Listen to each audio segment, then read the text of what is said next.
A partir de agora, você vai conhecer o desconhecido, o inacreditável, o inimaginável que muito poucos sabiam existir. Você vai saber de uma verdade de causar impacto. Você está pronto? Se não, prepare-se.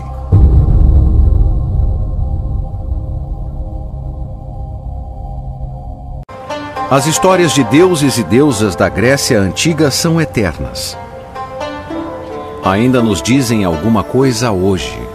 A evidência do divino estava por toda parte. Para os gregos, os deuses eram tão reais quanto os campos que cultivavam e as famílias que criavam. A quantidade de pequenos altares existentes por toda a cidade, o número de dedicatórias a deuses e grandes santuários falam de uma crença muito forte neles. A vida era sentida como muito precária e era necessário que fosse feito o possível para conseguir que os poderes que governam o mundo estivessem ao seu lado para mantê-lo seguro.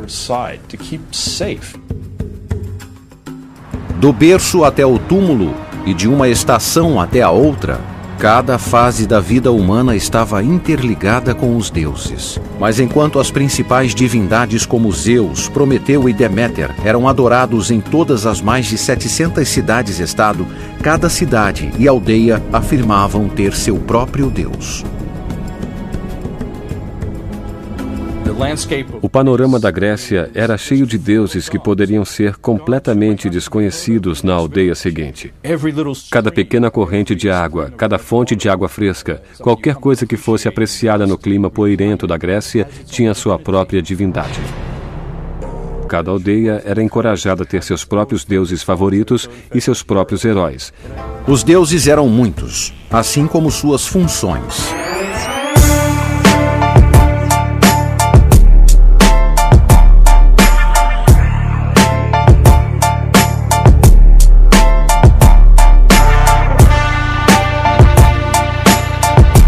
Na Grécia Antiga, era muito comum a adoração a deuses. E é sabido que em cada bairro, em cada localidade, havia um tipo de culto diferenciado a deuses diferenciados. Esta prática oriunda da Grécia, nós sabemos que ela se estendeu nos impérios posteriores, em Roma e depois, é claro, Inglaterra, Estados Unidos, e atualmente em todo o planeta. A mitologia grega, da qual nós conhecemos através dos livros, e que o mundo nos diz que ficou como marcas do passado, na verdade, como podemos ver aqui, ela continua presente em todo o planeta e também no nosso país. Eu estou em São Caetano do Sul, uma próspera cidade de São Paulo. E este monumento na entrada da cidade nos mostra que a prática da Grécia Antiga ainda se faz presente no seio da nossa sociedade atual. Hoje não são mais as mesmas divindades com os nomes antigos da Grécia, porque após o Império Romano e após o cristianismo criado por Constantino, ele chegou aos nossos dias, ou seja, essa prática de culto a deuses, cada um em uma localidade. Esta prática chegou aos nossos dias, através do catolicismo. E agora maquiado não de deuses diferentes da mitologia grega, mas de santos padroeiros. Assim, cada cidade tem seu santo padroeiro. Mas o que eu posso afirmar para você, sem sombra de dúvidas, que esta característica da Grécia Antiga ainda se encontra no nosso planeta nos nossos dias. E cada localidade tem o seu Deus, a sua divindade própria. E você que é protestante, quando ouve o irmão Rubens falando sobre o catolicismo, não pense que você está excluído desta prática, porque a religião que você serve, o protestantismo, é, na verdade, uma sequência do catolicismo. E nesta característica de sequência do cristianismo e do catolicismo, também tem em cada localidade seus próprios deuses. Daí os santuários que estão espalhados por todos os bairros e agora se chamam de igrejas evangélicas. É claro que nesses locais não tem imagens como essa do catolicismo, mas cada um procura servir ao seu Deus de acordo com a sua denominação local, de acordo com o seu pastor, o seu sacerdote local. E este, algumas vezes, até mesmo é endeusado e adorado como se fosse uma divindade. Mas mesmo que não se adore aos seus pastores, essas pessoas em cada bairro, em cada local, assim como na Grécia Antiga, têm os seus santuários de culto, do mesmo jeito, no mesmo modelo. O grande diferencial do que está na Escritura é que nela, o Criador do céu e da terra, o Criador do universo, nunca nos pediu nenhuma dessas práticas religiosas. Então, o que nós podemos observar em tudo isso é que a prática do miticismo, de adoração a deuses estranhos da Grécia, ainda se faz presente hoje em nosso meio. Eu me chamo Rubens e por 16 anos fui evangélico e cristão. E hoje eu mostro através da Escritura que muita coisa do que eu aprendi não está escrito daquela forma. E eu penso que você também disso deveria saber.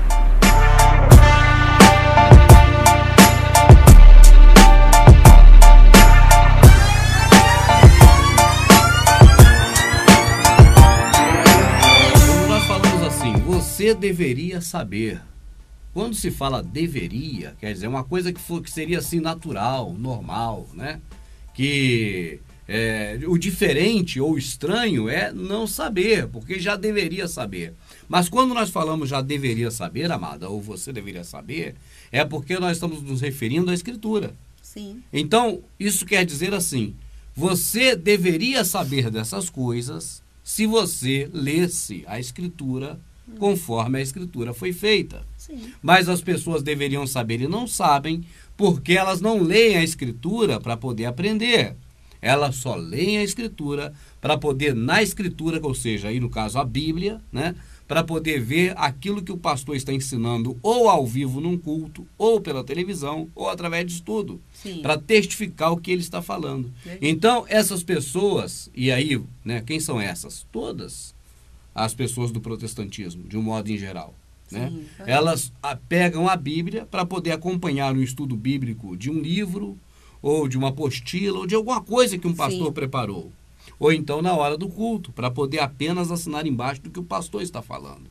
Mas se essas pessoas pegassem a Bíblia e nela lesse a Escritura, não respeitando capítulo nem versículo, observando as traduções e transliterações, né? E ler, naturalmente, como se lê um livro, aí ficaria difícil utilizar esse tema do nosso DVD. Você deveria saber. Ficaria difícil. Por quê? Porque todos já saberiam. Já saberia. É verdade, mas tem uma coisa, né? Até assim, eu até acho que muitos que assistirem esse vídeo, essa gravação, vai perguntar, não, peraí, sim, é certo que a gente lê quando o pastor manda ou por causa de um estudo, mas também há pessoas, ou até eu mesmo leio a Bíblia em casa. Exato. Né? Porque realmente tem pessoas que param o dia da casa e pegam para ler a Bíblia, mas está com a ideia lá na cabeça que o pastor passou, quer dizer, que pega para ler não exatamente o que o pastor mandou naquele momento, né? Mas tanto é que lê com a como é que fala? A mente preparada já para aquilo. Preparada para aquilo, porque se não fosse, já teria descoberto as coisas há muito tempo. Né? Essas verdades há muito tempo. Então, de uma forma ou de outra, lê assim para, como é que fala? Para ver se o que o pastor falou está correto mesmo, né? Alguma coisa acontece de diferente quando a pessoa pega a Bíblia para ler em casa. Ou ela não entende quase que nada, absolutamente nada, porque parece que complica mais do que explica. Muitos até falam que é complicado. Porque o que ela aprendeu lá é uma coisa e na Escritura é outra, então complica. Então tá esquisito. Então não entende, né? Ou então ela agora vai ler justamente alguma coisa que foi orientado a ela mentalmente a ler. Então ela vai ler procurando ver aquilo e vai ver aquilo ali escrito. Mas o que foi escrito quando alguém escreveu não foi aquilo. É isso que eu quis dizer. Aquilo foi o que disse o pastor a respeito. Por exemplo, o pastor fala para ela o mais comum de todos, amada, de tudo mesmo. Olha, irmão, devemos dar o dízimo, que senão o devorador vai comer tudo que é seu, hein? Então a pessoa agora vai procurar Malaquias e vai ler. Quando a pessoa lê Malaquias, fala, é mesmo, olha aqui, ó. Eu tenho que dar o dízimo, senão o que vai ocorrer aqui é que o devorador vai comer minha comida. Então, para Deus repreender o devorador, eu tenho que dar o dízimo, tá certo. Então, ela foi orientada na igreja dessa forma, não uma vez, nem duas, mas muitas. E até mesmo em casa, quando ela pegar a Bíblia para ler, ela vai ver isso. Só que ela está vendo numa visão que foi imputada na cabeça dela. Certo. Como se fosse uma programação de computador. Se agora ela esquecer essa programação de computador e falar, eu quero ver do jeito que o profeta Malaquias escreveu. Aí ela vai ver sacerdote, este mandamento, toca a voz. Roubará, sacerdote, o homem a Deus? Todavia vós, sacerdote, me roubais. E ainda perguntem que te roubamos. Ora, sacerdotes, vocês, sacerdotes de Israel, me roubam nos dízimos, nas ofertas que vocês recolhem. Trazei agora à casa dos mantimentos o dízimo que você colheu na totalidade, e não uma parte do que você arrecadou do povo, mas trazei ele integral, para que haja mantimento em Israel para o meu povo. E aí, faz prova de mim, se eu não abrirei as comportas do céu e derramarei chuva sobre chuva, de maneira tal que na sua plantação, ou na plantação de Israel, né, o fruto do chão venha a nascer tanto, em abundância, que não haja nem lugar suficiente para guardar tanta comida que eu der com a chuva. É assim que tá. É assim que tá lá. O entendimento é esse. O entendimento é esse, exatamente. Mas a pessoa não vai ver isso jamais. Aí nós vamos ficar aqui falando, você deveria saber. Mas deveria saber, voltamos ao princípio do assunto que norteia esse vídeo que nós começamos aqui agora, na abertura. Deveria saber, se você não ficasse dando ouvido ao sistema religioso, mas colocasse a sua fé, a sua vontade de aprender, a sua capacidade de raciocínio na Escritura e lesse do jeito que ela está escrita. Né, amada? Então, não haveria necessidade do você deveria saber. Mas o que nós traz aqui agora, amada, esse assunto que eu creio que é interessante, é você deveria saber que é tão bobo, tão comum, tão corriqueiro, mas que as pessoas deveriam saber e não sabem. Vamos abrir aqui da seguinte forma. Eu estou longe da Cris, é uma pessoa que a gente gosta muito. Nós estamos num lugar e a Cris em outro. Certo. E agora eu não estou na era do computador. Vê se você entende. Eu não estou na era da internet. Eu e você, nós estamos na década de 80. Tá certo? Certo. E nós queremos mandar um comunicado para a Cris. Então, nós vamos fazer o quê? Nós não vamos usar o telefone nesse exercício de raciocínio. Nós vamos usar um método mais antigo, porém tão eficaz para comunicação como, antes do telefone era o que era o mais utilizado, a carta.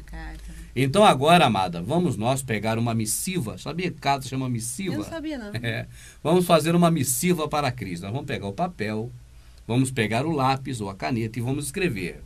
Querida Cris, espero que esta te encontre gozando da maior paz e felicidade. Nós daqui escrevemos essas poucas linhas para relatar. Era assim que escrevia antigamente a carta. É verdade. Agora, o que é importante disso, amada, é que você tem que colocar ali na carta, ela presa no envelope, claro, para ter privacidade, porque só interessa a ela, que é a remetente, não, a destinatária. E agora, nesse envelope, você vai informar ao órgão responsável por pegar na sua mão e entregar na mão dela, certo. E aí é o Ministério das Comunicações através dos Correios. Sim. Você vai escrever 2 campos principais, primordiais. É Sim. Aqui que eu quero que as pessoas entendam e prestem atenção, amado. Nós estamos raciocinando. Vê se você me entende. Estamos raciocinando. Em uma parte deste envelope, você vai escrever de quem é a carta, para que a Cris, ao receber, saiba quem enviou, e para que o correio também, caso não encontre a Cris, saiba a quem devolver. A quem devolver. E vai colocar o endereço, o CEP, tudo que é necessário. Este é o remetente. Agora é que eu quero mostrar para você um raciocínio do que você deveria saber já há muito tempo.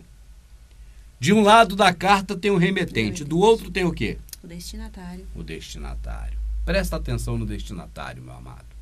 É o destinatário que é o critério que vai, então, agora ser utilizado e respeitado pelo correio para que a sua carta chegue até a pessoa que você enviou, no caso, a Cris, na Bahia. Sim.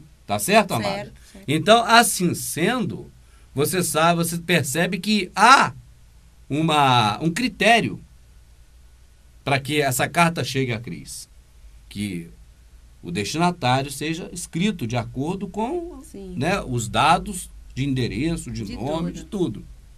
Não é verdade? É verdade. Você deveria saber, meu amado, que as coisas envolvendo ao Criador também obedecem critérios. Agora eu vou te dar outro exemplo. Vai juntando isso, vai guardando na mente que você vai juntar as coisas. O irmão Rubens faz da forma mais difícil, amada? Não. Eu creio que é uma forma de você aprender a raciocinar, entende, meu amado? É mais do que dizer para você assim, isso aqui é um óculos. É dizer para você por que isso aqui é considerado um óculos, entende? Então, quando você aprende por que isso aqui é considerado um óculos, você vai aprender por que isso aqui é considerado uma tesoura, porque isso aqui é considerado um prendedor de cabelo, presilha, e assim vai. Então, da mesma forma também, a gente está fazendo aqui um raciocínio mental para que as pessoas dentro desse...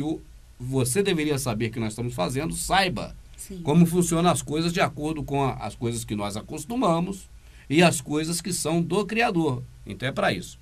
Chegamos na carta? Sim. Chegamos. O destinatário é importante para que se saiba para quem está indo. Para quem está indo. Aquela carta. Correto. Você sabe que eu trabalhei em rádio há muito tempo. Sim. E você sabe que é comum oferecer músicas no rádio. Sim.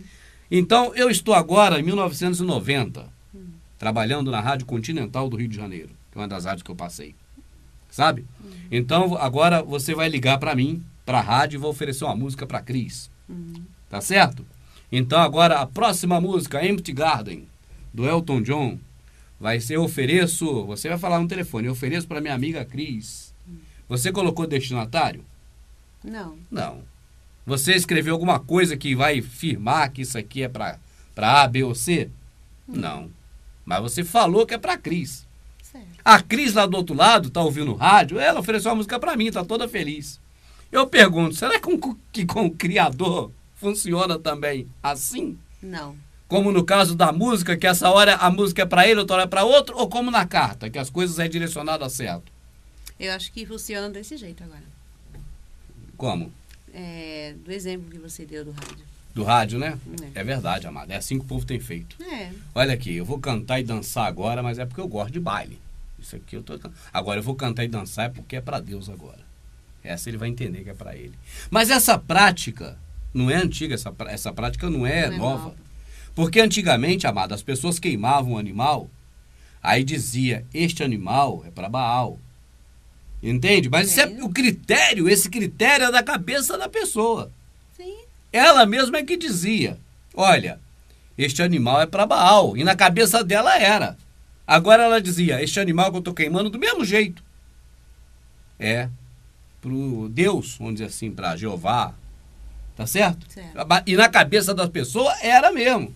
Só que pro Criador, cara, a grande pergunta é, esse critério da própria pessoa na hora pensar que é dele ou dizer que é dele, passa a ser dele mesmo? Ele pediu isso?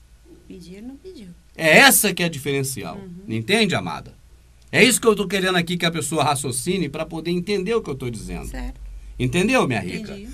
Por exemplo, quando eu faço alguma coisa em função de A, é aquilo que é inerente a A.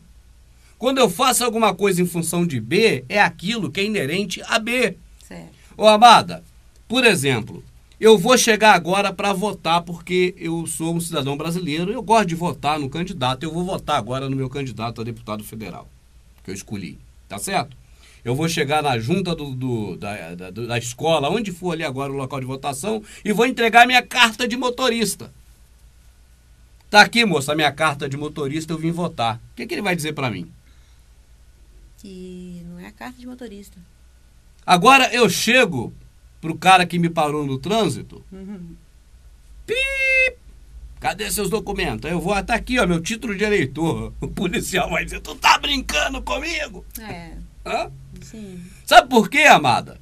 Uma coisa que você faz para um é aquilo que aquele setor te pede ou obriga. Com certeza. Então, quando eu vou fazer alguma coisa que eu estou atendendo um critério humano, tá certo? Que diz respeito a um setor administrativo do meu país, do meu estado ou do meu município, eu tenho que fazer aquilo que aquele órgão pede.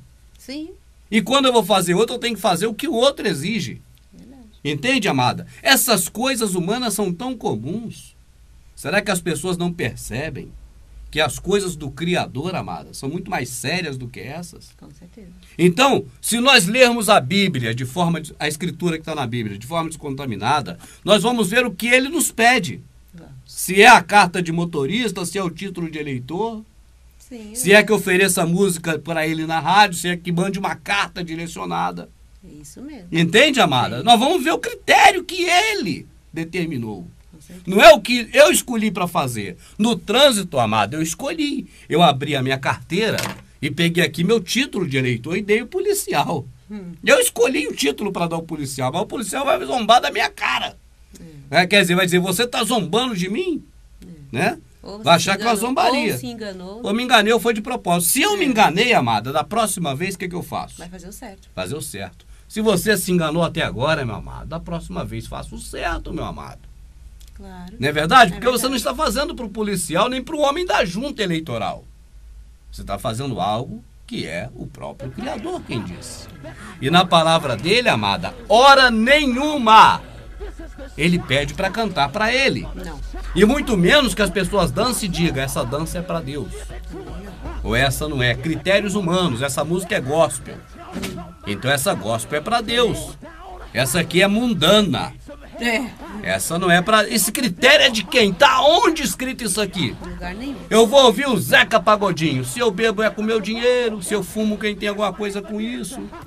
Eu vou ver aonde aqui dizendo que essa é música do diabo. Em lugar nenhum. Como eu vou ver aqui falando agora, os meus inimigos se ajoelharão diante de mim. Eu não sei nem a música, eu tô cantando do meu jeito. Sim, sim. Porque a minha vitória tem sabor de mel. Eu não conheço a praga da música e nem quero conhecer, mas eu sei que existe. Então o que acontece? Eu vou ver aonde aqui na escritura dizendo que essa música é para Deus. Em lugar nenhum também. Entende, amado? Agora, existe um critério que alguém fez. Do mesmo jeito que eu no carro fiz o meu critério de pegar na minha carteira o meu título de eleitor e entregar ao policial, do mesmo jeito também alguém fez um critério de ensinar nesses lugares que se faz uma coisa e diz que é para Deus e tá tudo certo, e que se faz outra coisa que se diz que é para Deus ou para Baal e que tá tudo certo. Exatamente. Mas eu penso, tem aplicabilidade, vamos dizer, legal perante a Escritura? Então, é algo que se você não sabia, eu tenho certeza que não sabia.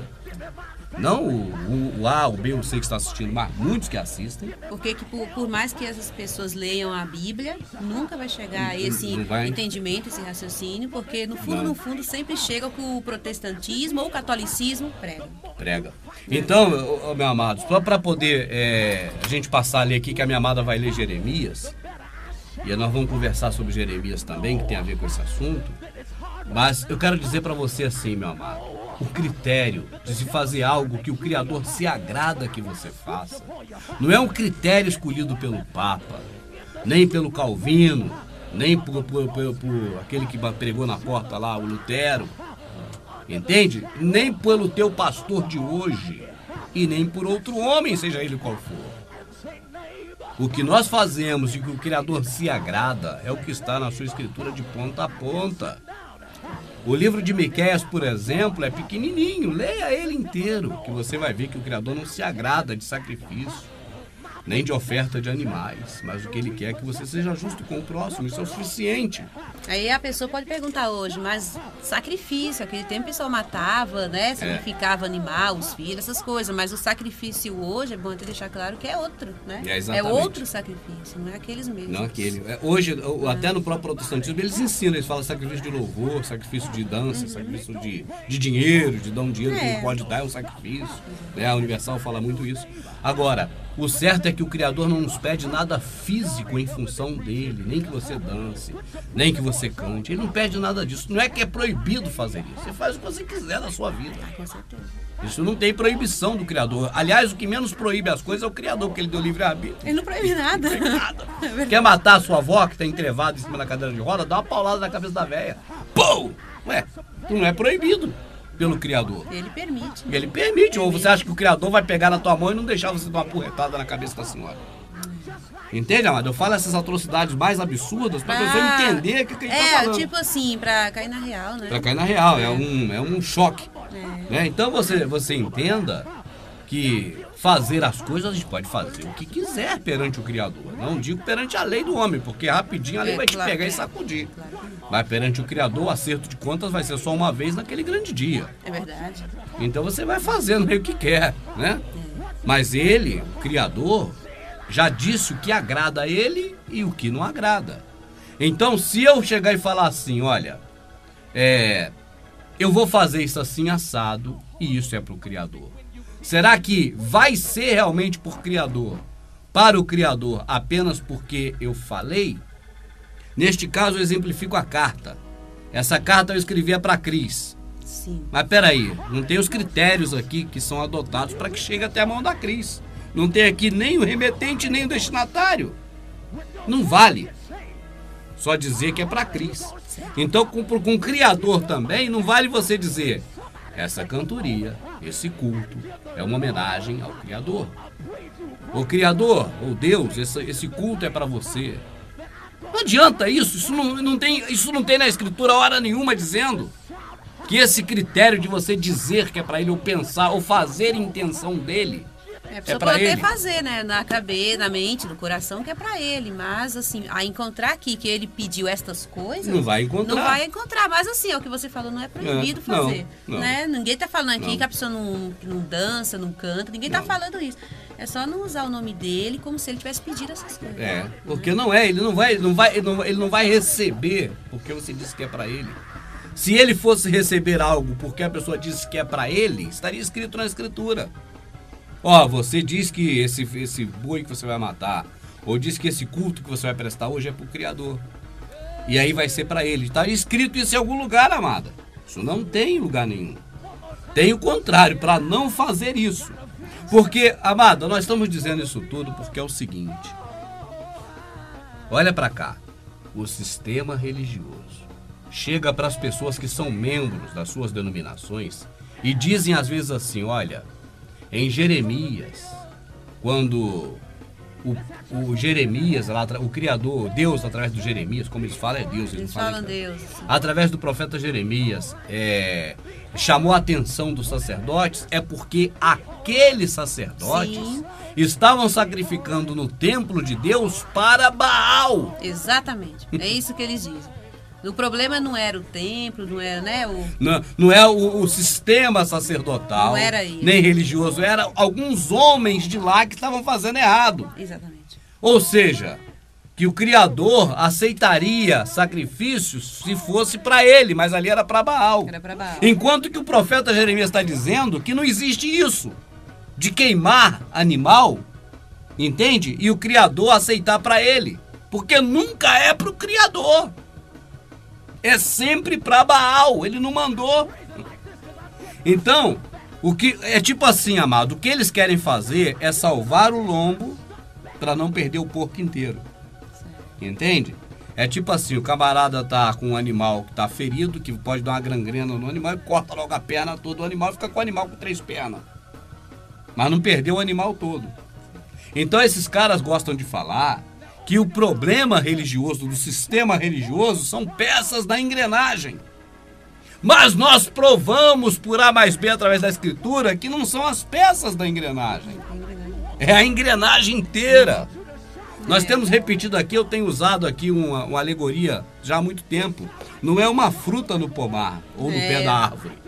Não é uma fruta que está estragada, é a árvore toda e o pomar todo. Inteiro. Não é, por exemplo, um pastor aqui ou um pastor ali, como se fosse uma fruta, na denominação evangélica, que é uma árvore. Não, é o pomar do cristianismo inteiro. Inteiro, né?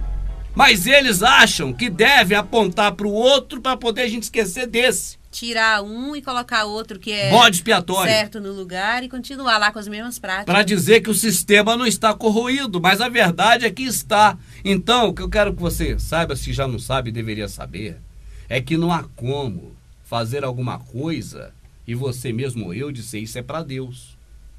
Ou então, ó, aqueles homens estavam fazendo ali, estava errado, porque eles faziam para Baal, devia fazer para Deus. Porque não é isso que está na Escritura. Está na Escritura que não é para fazer. Tá certo, amada? Não existe o critério dessa sem intenção de A e a outra sem intenção de B. Sem intenção de A e B é coisa de rapazinho, que quem é rapazinho deve saber do que eu estou falando. É uma Outras desculpa. coisas não tem. Na Escritura não existe isso. Vamos, minha rica, ler aqui o Jeremias? Então tá assim, em Jeremias. Palavra que foi dirigida a Jeremias da parte do Criador. Posta-te à porta do templo do Criador e anuncia ali esta palavra e dize: Certo. escutai a palavra do Altíssimo, vós todos, judeus que entrais por estas portas para adorardes ao Altíssimo. Certo. Assim disse o Criador dos exércitos, o Altíssimo de Israel: melhorai os vossos caminhos e as vossas obras, e eu vos farei habitar neste lugar. Certo. Não vos fieis em palavras mentirosas, dizendo: este é o templo do Criador, templo do Criador, templo do Criador. Porque se realmente melhorardes os vossos caminhos e as vossas obras, se realmente praticardes o direito cada um com o teu próximo, se não oprimirdes o estrangeiro, o órfão e a viúva, se não derramardes sangues inocentes neste lugar, e não correrdes atrás dos deuses estrangeiros para a vossa desgraça, então eu vos farei habitar neste lugar, na terra em que dei a vossos pais há muito tempo e para sempre. Eis que vós vos fiais em palavras mentirosas que não podem ajudar, não é assim? Roubar, matar, cometer adultério, jurar falso, queimar incenso a Baal, correr atrás de deuses estrangeiros que não conheceis, depois virdes e vos apresentardes diante de mim neste templo onde o meu nome é invocado, e dizer: estamos salvos, para continuar cometendo estas abominações? Este templo, onde o meu nome é invocado, será porventura um covil de ladrões aos vossos olhos? Mas eis que eu também vi, oráculo do Altíssimo. E depois ao meu lugar em Siló, onde eu outrora fiz habitar o meu nome, e vede o que eu lhe fiz por causa da maldade do meu povo Israel. Mas agora, visto que praticastes todos esses atos, oráculo do Criador, visto que não escutastes quando eu vos falava com instância e sem me cansar, e não respondestes aos meus apelos, tratarei o templo onde meu nome é invocado e em que pondes a vossa confiança, o lugar que dei a vós e a vossos pais, como tratei Siló. Eu vos expulsarei de minha presença, como expulsei todos os vossos irmãos e toda a raça de Efraim. Aí segue. E aí segue aí. Amada, nós estamos falando de um assunto, mas quando surge algo pelo caminho que serve para que as pessoas do sistema religioso se apeguem, eu preciso inevitavelmente parar tudo que eu estou falando para poder mostrar para o pessoal que há um equívoco no que eles imaginam. E nesse caso aí, quando falo o templo, né, do Criador, eu creio que é bom te observar, abrindo um parênteses, que não tem a ver com o assunto aqui, exatamente, porque o assunto aqui, na verdade, é a pessoa fazer algo dizendo que é para o Criador, e está nesse contexto. Está nesse contexto. É esse que é o assunto que a gente trata aqui, mas inevitavelmente, por força da necessidade, nós temos que parar para poder parar com o trabalho de avançar, para segurar um pouco, para poder não permitir que esses canalhas que enganam o povo venham a se utilizar de passagem, que é divisão equivocada, para poder justificar as práticas dele, quando aí, por exemplo, parece que fala que o templo é do Criador, que o Criador gosta do templo. É o templo lá de Salomão. Eu tenho que parar para explicar isso aí sobre o templo de Salomão. Então, peço a você licença com o assunto principal, infelizmente, para poder tratar desse assunto. Tá certo, amada? Que é apagar incêndio. Certo. Tá certo? Isso é apagar incêndio, para poder continuar construindo. Isso é uma prática terrível do processo religioso, amada, entende? O apóstolo Shaul teve muitos contratempos dessa forma. que tinha que parar o trabalho missionário dele, que foi o mais fantástico de todos os tempos, para resolver pendenga que os caras criavam para ele. É verdade. Então nós vamos agora fazer mais uma vez imitação a Shaul. I went down, giving God the glory. I went down. Amado, é muito comum o processo religioso protestante defender tudo que fala de templo com unhas, dentes, garras, com tudo que eles puderem, porque sem o templo não há como arrancar grana. A ferramenta extrativista de dinheiro do processo religioso é o templo. Sem ele não tem onde reunir, não tem onde reunir, não tem onde tirar e por aí vai. Não tem onde dominar, não tem onde vender para os políticos, né? Os votos, né? Não tem onde fazer nada com esse gado. Então, eles têm que ter o templo. Vamos, minha amadinha, vamos ler de novo aí agora e nós vamos mostrar essa situação, o que está acontecendo aí. Palavra que foi dirigida a Jeremias da parte do Criador. Posta-te à porta do templo do Altíssimo e anuncia ali esta palavra e dize.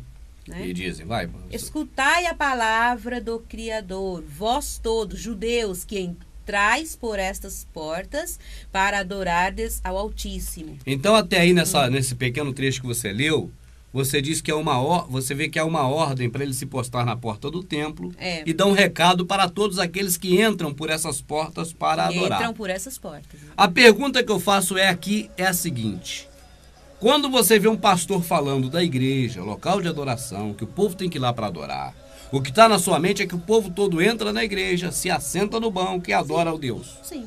Quando a pessoa lê esse trecho, não vai ter a mesma visão? A mesma. Agora eu pergunto, não é para minha amadinha, não é para você que está assistindo. Entrava alguém naquele templo para adorar? O povo entrava no templo, na nave do templo, no templo de Salomão para adorar? Era assim que acontecia, você sabe me dizer? Se as pessoas não entravam exatamente no templo para adorar, então agora aqui tem algo que está estranho. O que está estranho aqui não é dizer para-se na porta do templo de Deus, mas é que os judeus entram no templo para adorar. Eu pergunto, em que local do contexto histórico narrado pela Bíblia as pessoas entraram no templo de Jerusalém para adorar?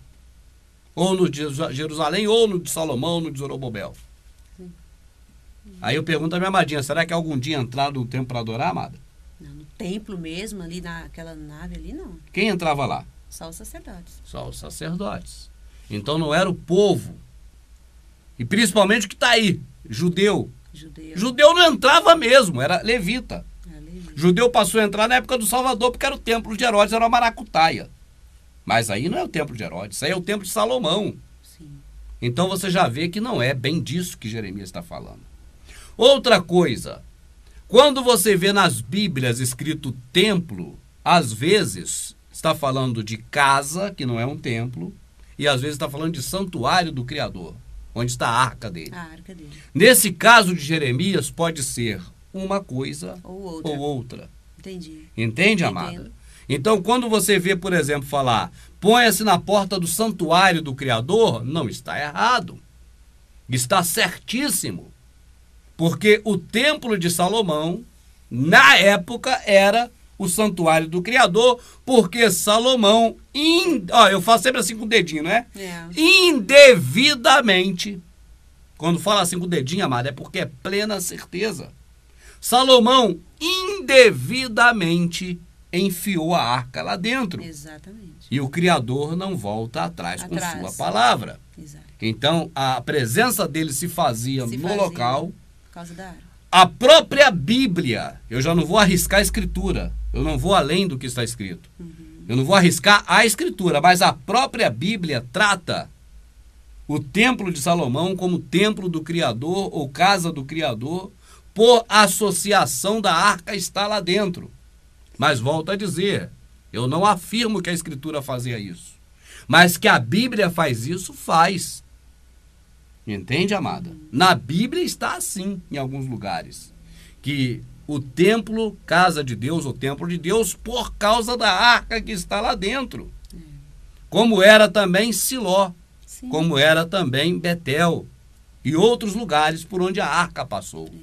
Mas nada com a construção feita por maçons através do grão-mestre Salomão, irão abrir o adversário. Isso é outra coisa. Eles que fizeram aquilo e colocaram a arca ali dentro. Por que Salomão colocou a arca ali dentro? Porque ele era rei. O rei manda.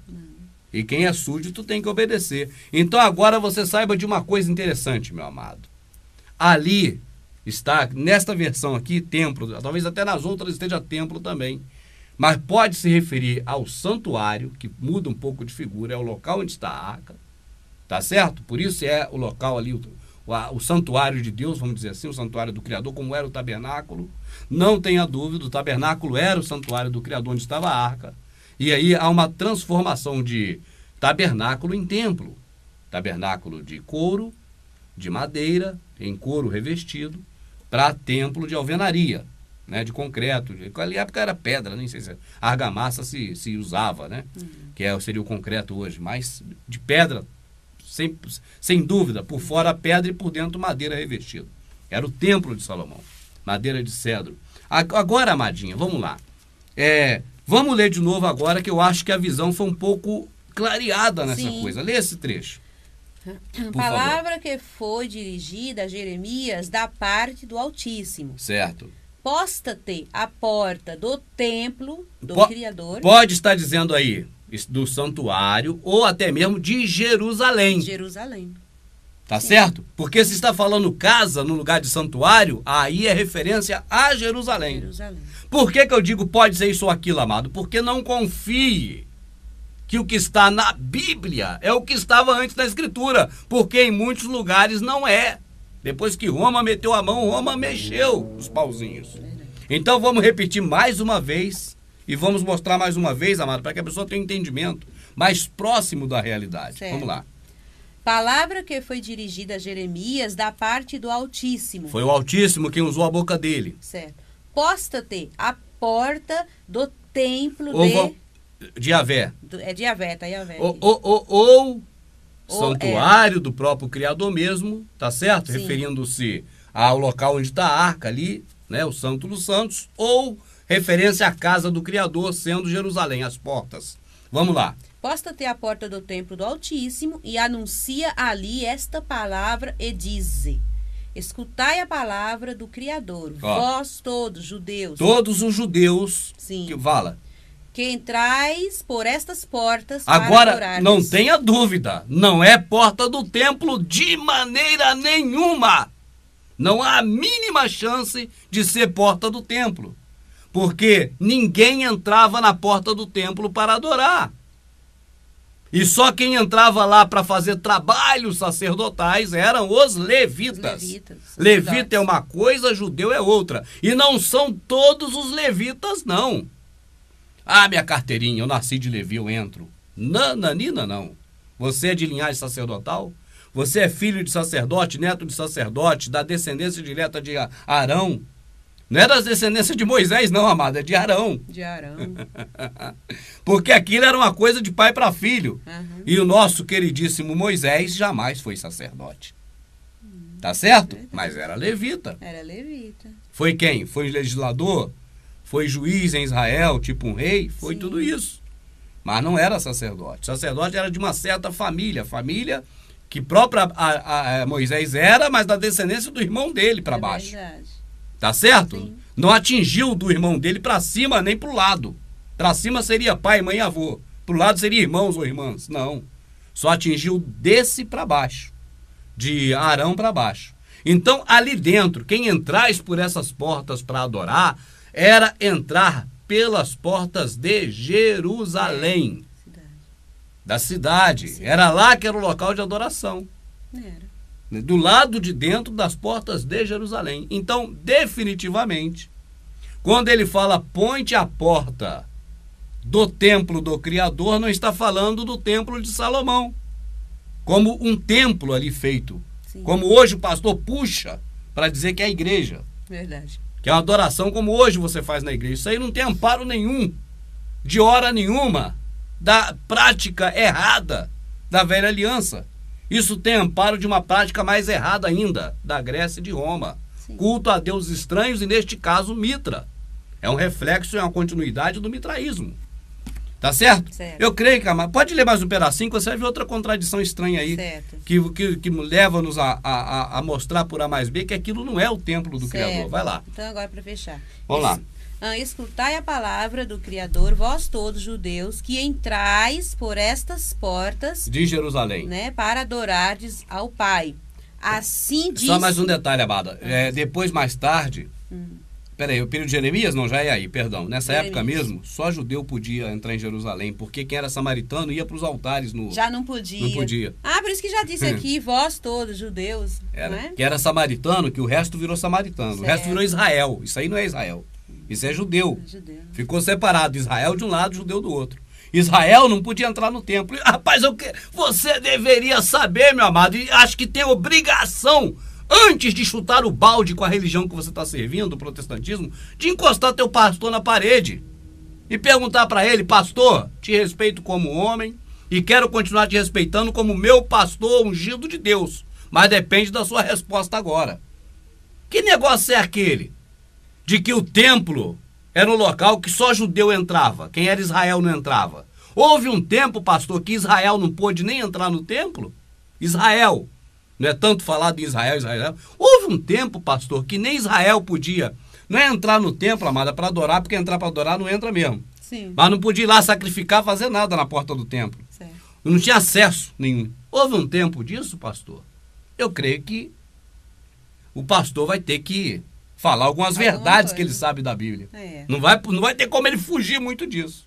Para explicar isso que estava aí. Porque a verdade é essa, amada. Quando ele fala: vós judeus que entrai por essas portas da cidade para adorar ao Criador, na verdade, quem era Israel não podia entrar.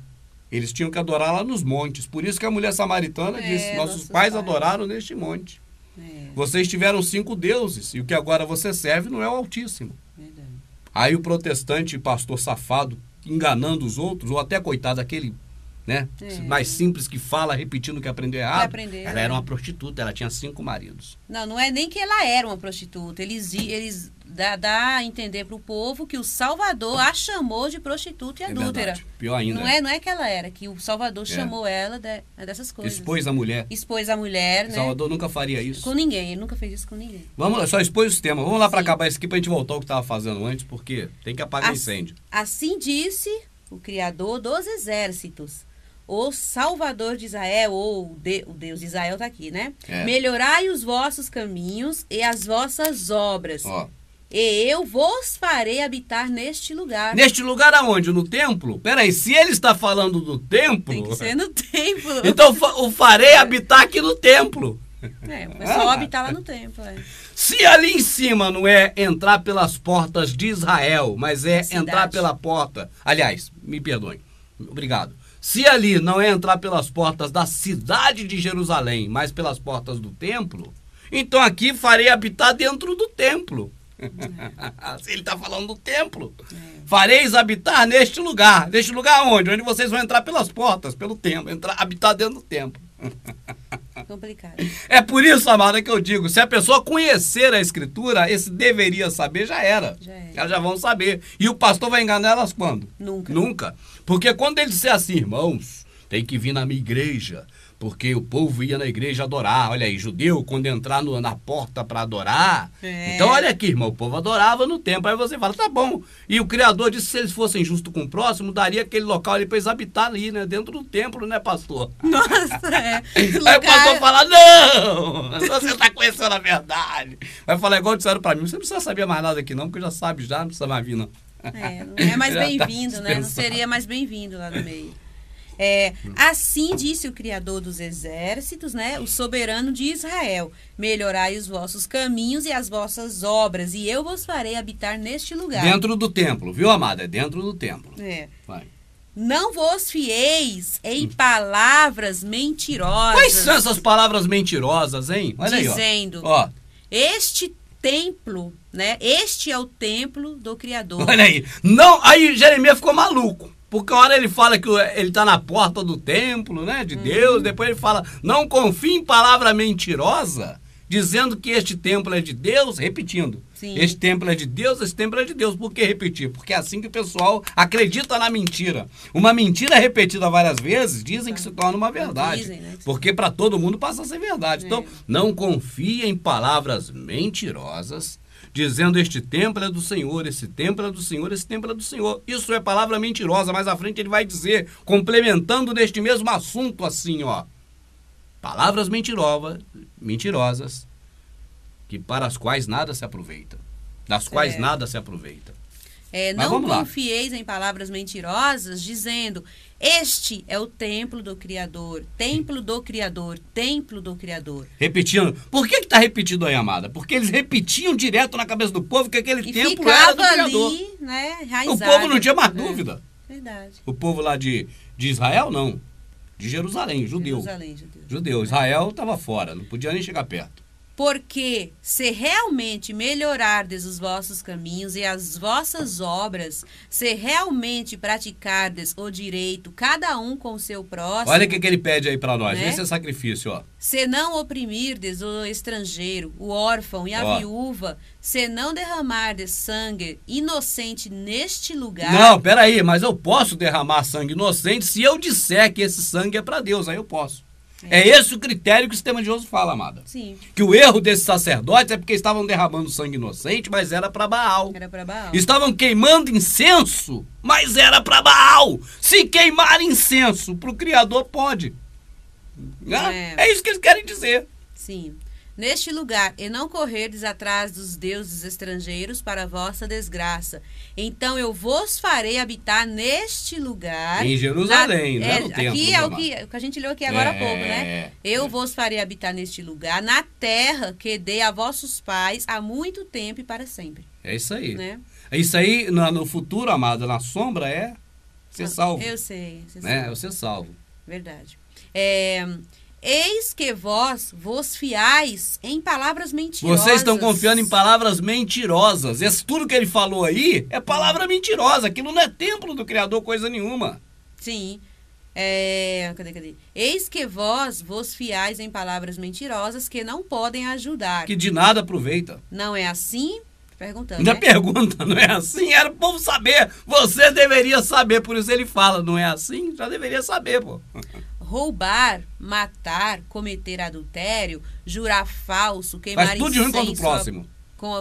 incenso a Baal, correr atrás de deuses estrangeiros que não conheceis, depois virdes e vos apresentardes diante de mim neste templo onde o meu nome é invocado. E é verdade, era invocado no templo o nome dele porque lá estava a arca, né? E dizer, estamos salvos. Mas esse templo, volta a dizer, pode ser nesse santuário ou neste lugar mesmo ali, em Jerusalém. Em Jerusalém, pode ser também, mas pode ser o templo porque a arca estava lá dentro. Mas não por causa do templo. O templo ele nunca mandou. E dizer, estamos salvos para continuar cometendo estas abominações. Este templo, onde meu nome é invocado, será porventura um covil de ladrões a vossos olhos? Não é? Mas eis que eu vos vi, oráculo do Altíssimo. Eu mesmo vi, ele fala, eu mesmo vi vocês fazendo isso. Então um covil. Mas eis que eu também vi, mas eis que eu também vi, oráculo do Criador. Então, amados, o que a gente está colocando aqui, né? Apagou já o fogo lá de que dizer que é templo do Criador? Sim. Tá bom, agora vamos lá. Não trazer mais sangue inocente, como é que é, amada? Sim, Ó. Cadê? A viúva tá. Se não derramar de sangue inocente. Né? Isso aí, parou aí. Não derramar sangue inocente. O que o sistema religioso defende, amada? E o que nós estamos contrapondo aqui é de que eles falam que não é a engrenagem que está com defeito. São as peças, algumas. E neste caso, os sacerdotes aí de Jeremias estavam fazendo coisas erradas. Certo.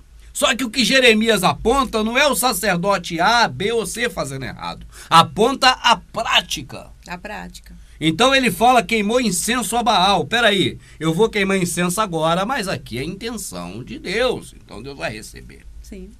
Eu vou queimar incenso agora, mas é a intenção de Krishna. Eu vou queimar incenso agora. O Criador não mandou queimar incenso, amado. Intenção nenhuma. Nada disso. Mas peraí, Rubens, você está dizendo que queimar incenso é pecado? Não. Se pecado for queimar incenso, pecado também é acender velas. Depende. Depende. Se você gosta do cheirinho do incenso que perfuma a sua casa, isso não é religioso. É. Tá certo, amado? É. Agora, se você queima o incenso e fala é para Baal, é para Deus, é para Jeová, é para Javé, é para o Criador, é para Krishna, para qualquer um, é religião. Tá errado. Verdade. O Criador não mandou fazer isso. Eu acendo a vela porque faltou luz na minha casa, então eu quero clarear um lugar escuro. Ou quero usar a cera dela para alguma coisa. Tem nada a ver. Agora, eu vou acender uma vela em intenção da alma de fulano, ou para o santo tal, ou para Deus. Essa vela aqui eu estou acendendo para Deus. Isso é religioso. Isso é pecado. Aliás, tudo que você vai fazer para Deus é pecado. Tudo vira religioso. Tudo fica. Se você for oferecer uma música, essa música eu ofereço para Deus. Isso é pecado, isso é religioso. Agora, eu mesmo quero cantar. Oh, minha alma te louva, meu Pai, tu é maravilhoso. Isso não é pecado. Você não está tornando público nem oferecendo para ele. Isso é íntimo. Isso você não precisa nem botar a voz. Pode ser em espírito. Ou pode ser em voz também, nada impede. E outra, e não precisa, pode cantar, né, assim, sozinho, em espírito, sozinho, em casa, e não precisa também ser no meio de uma multidão. Aí vira liturgia. Né? Aí pecado. cada um tenta cantar mais bonito, com mais cada um quer dar o melhor de si para Deus, pro outro irmão ver. O outro irmão vê, exatamente. Eu vou dar o melhor de mim para Deus, pro meu irmão ver. E ver que eu sou espiritual, que eu sou santo. Isso é pecado. Ali naquele momento, o Criador é surdo, é cego, né? Não vê se ele estiver sozinho. Não, tem que mas pôr tem todo que ver estar para no ter meio da testemunha de multidão. que tá cantando para ele. Câmeras, né? Até câmera filmando, e inclusive. tudo. Se precisar. Tá certíssimo, amado. É isso aí, mas é assim que o sistema religioso pratica. É assim que eles ensinam, é assim que o povo aprende. Então, amado, não trazei mais sangue inocente. Isso é uma ordem para não ter mais essa atitude, que não é isso que agrada o Criador. E ele fala o que agrada, eu repito isso sempre. Quando o Criador fala o que não agrada, imediatamente após ele diz o que agrada. Então não há desculpa de dizer, eu sei como não agradar, mas eu não sei como agradar. Não tem essa desculpa. Toda vez que ele fala, não desagrade assim, ele fala, me agrade assim. E nisso há concordância. E nisso aí você pode contar, amada, que se você vê ele falando para não fazer assim, ele diz como fazer. Não façais como os hipócritas. Esses hipócritas fazem orações, não é para mim, é para ser visto pelos homens. Vocês, quando fizer que for para mim mesmo, vá no quarto e ora no quarto, porque aí é para mim. Então ele fala como não fazer, mas como fazer. Quando você for falar com o Pai, não use de palavras prolongadas como fazem esses para serem vistos pelos homens, repetindo as mesmas palavras. Né, amada? Mas vós quando orardes assim, ó. Meu Pai, Pai nosso que está no céu. Santo é o teu nome. Que nome? Não sei. Sumiram com ele. Santificação. Então. Venha a nós o teu reino. Tudo nós, amado. Pai nosso. Venha a nós. Não é Pai meu. Nosso. O sistema religioso, se pudesse, ensinaria o Pai meu, porque eles é tudo individual. Olha, o seu inimigo vai se ajoelhar perante você. Aquela bênção que você está esperando. Olha, aquele concurso que você vai prestar, a vaga é sua, não é do seu irmão que precisa não, talvez ele precisa até mais, mas não é dele não, é sua. Então é o Pai seu que está no céu, venha a você o reino dele, seja feita a sua vontade, meu membro. É assim, amada, que eles não fazem exatamente como eu estou indo, que eu estou indo fundo, pisando no acelerador, para a pessoa entender, mas é isso mesmo que eles fazem. É dessa forma certinho. Direcionando tudo para a individualidade, um contra o outro, botando um irmão contra o irmão, tudo o contrário que o Salvador fazia. Então, amado, só fechando, e eu quero que fique registrado porque é importante, as pessoas que estão assistindo deveriam saber que as práticas realizadas para o Criador, que Ele nos pede, é em relação ao nosso próximo. E não tem como dizer que isso aqui que eu estou fazendo agora, esse é para o Criador. Bom, mas isso que fulano está fazendo, esse é para Baal. Então eu vou queimar incenso, que queimar incenso hoje não se queima, mas estou dando um exemplo. Sim. Eu vou cantar para Pombagira. Desce Pombagira aqui no terreiro, eu não sei nem que eu não conheço nenhum ponto de macumba. Desce Pombagira aqui no terreiro, que nós estamos aqui te esperando para você me dar a sua bênção. Sim. Aí eu estou cantando para Pombagira. Agora eu estou contando para Deus. Deus, manda seu espírito aqui na igreja para revelar para o povo. Se faz presente aqui nesse O seu espírito já se faz presente. Essas práticas são as mesmas, mas se diz que é para um ou para outro. Mas não é porque existe um critério de que se você falou que é para Pombagira é para ela, ou que se você falou que é para o Criador é para ele, esse critério é invencionismo, isso não tem aqui. Não é assim que funciona. O que o Criador mandou fazer para ele não é a intenção dele. vale a intenção. Nesse caso, será que vale a intenção? Entende, amado? Então, o que ele falou para fazer para ele ou por ele, não é para fazer diretamente a ele, mas ao próximo. Eu penso assim, como você falou da intenção, se a intenção for boa, né, e o Criador, ele sonda os corações, ele vai ver que a intenção é boa, mas ele deixou a palavra escrita dele aqui pra gente ver o que é que ele quer. Então, ele fala o tempo todo, né, o que é que ele quer que faça por ele. A intenção é boa no momento da ignorância só, amado. É. Isso não devemos muito valorizar isso, porque até a hora que você está vendo esse vídeo e você não sabia disso, a sua boa intenção valia. Eu pergunto a você, será que a partir desse momento que disso você ficou sabendo, será que a sua boa intenção continua valendo para o Criador agora? A partir do momento que sabe o que é que ele quer de verdade, né? Aí já não é mais... Tá certo, amada? Sim. Olha, eu sei que o Criador pediu não é isso. Eu sei que não existe esse critério de eu dizer que isso é pro Criador e isso não é. Mas eu sei o que ele mandou eu fazer. Será que vai valer a boa intenção daí pra frente? Aí não. Né, amada? Com certeza. Eu acho que vai ficar difícil valer a boa intenção. Porque se há boa intenção, o que você vai fazer é o que ele pediu. Ou mandou, ou ordenou, ou deixou. E não o que nós achamos que devemos fazer para agradar a ele. Né, amada? Nós não conhecemos nem muito bem nossos filhos, às vezes tem uma criancinha de 3 anos, nosso filho, a gente pensa que está fazendo uma coisa que é boa para ele, e ele próprio diz, não, pai, não é isso que eu queria, não. Não, mãe, não é isso que eu queria. Então nem para filho a gente sabe, quanto mais para o Criador. O que ele diz que é que é. Entende? É um exemplo de criança, amada, que sempre a gente lembra de nós próprios, que nós convivemos com a gente mesmo desde que nascemos, né? Então minha mãe falava, quer a tua festinha de aniversário esse ano ou quer um relógio? Naquela época era um relógio Mondaine, bonitinho. E eu, mãe, eu quero meu relógio. Aí no outro ano, eu quero a tua festa de aniversário esse ano ou eu quero uma bicicleta Monareta Caloi? Não, mãe, eu quero a bicicleta Monareta Caloi. Então minha mãe perguntava o que eu queria porque ela queria me agradar. E eu ganhava sempre um presentinho, que eu nunca queria festa, nunca gostei de festa. Então, amada, geralmente, com o filho, a gente até não vai fazer toda a vontade do filho, mas for um agrado que deve fazer ao filho, deve até perguntar o que o filho quer. Porque algumas vezes a gente se engana com o que o filho quer. Quanto mais o Criador. Por isso é que ele fala, não faça mais sangue inocente esse lugar. Ele fala, eu não folgo com sangue de carneiro. Eu não vos pedi sacrifício, eu quero misericórdia. Vocês têm que exercitar, aprender misericórdia com o próximo. É tudo com o próximo. É verdade. É porque o Criador mesmo, sendo muito inteligente, ele sabe, né? Todas essas coisas que faziam antigamente, fazem hoje, dizendo que é pra ele. Agora, né, pra quê? Não é verdade? Né? Pra que isso? Agora eu me pergunto, né? Por que faz isso pra ele, né? Se as pessoas puderem responder, quem faz essas coisas, né? Né? Porque aí a gente vê. A resposta que eu sei que as pessoas dariam agora, se tivesse um telefone aqui, um meio de ida e vinda, né? Pra pessoa te responder, eu creio que seria assim, é porque me agrada. Eu me sinto bem. Um monte responderia isso. Eu vou cantar pra ele dançar, eu me sinto tão bem na igreja. Eu acho que responderiam isso mesmo, é verdade. Pensando nela própria, porque ela se sente bem, ela faz. Se sente bem. Então não tem o que discutir, né? Não. Se ela que sente bem, não tem o que discutir. Continue fazendo. É verdade.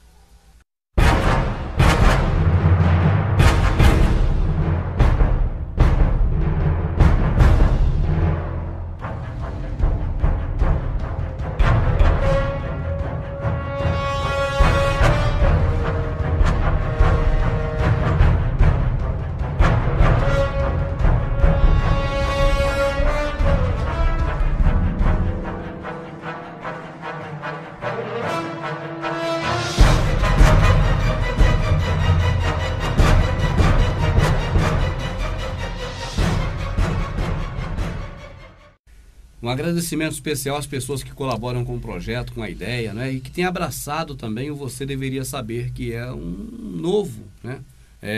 Linha de trabalho aqui nossa, né, amada? Nós resolvemos fazer Você Deveria Saber porque as pessoas que procuram a gente por e-mail, né? Que ficam assim, no primeiro momento, estarrecidas de saber de novidades, mas que essas pessoas ficam maravilhadas, né? Ao saber como é simples a condução ou condutividade do processo de vida na Terra, em função de não desagradar ao Criador. E essas pessoas mandam e-mails às vezes e perguntam, irmão Rubens, por que as pessoas estão hoje no sistema religioso e não sabem dessas coisas assim?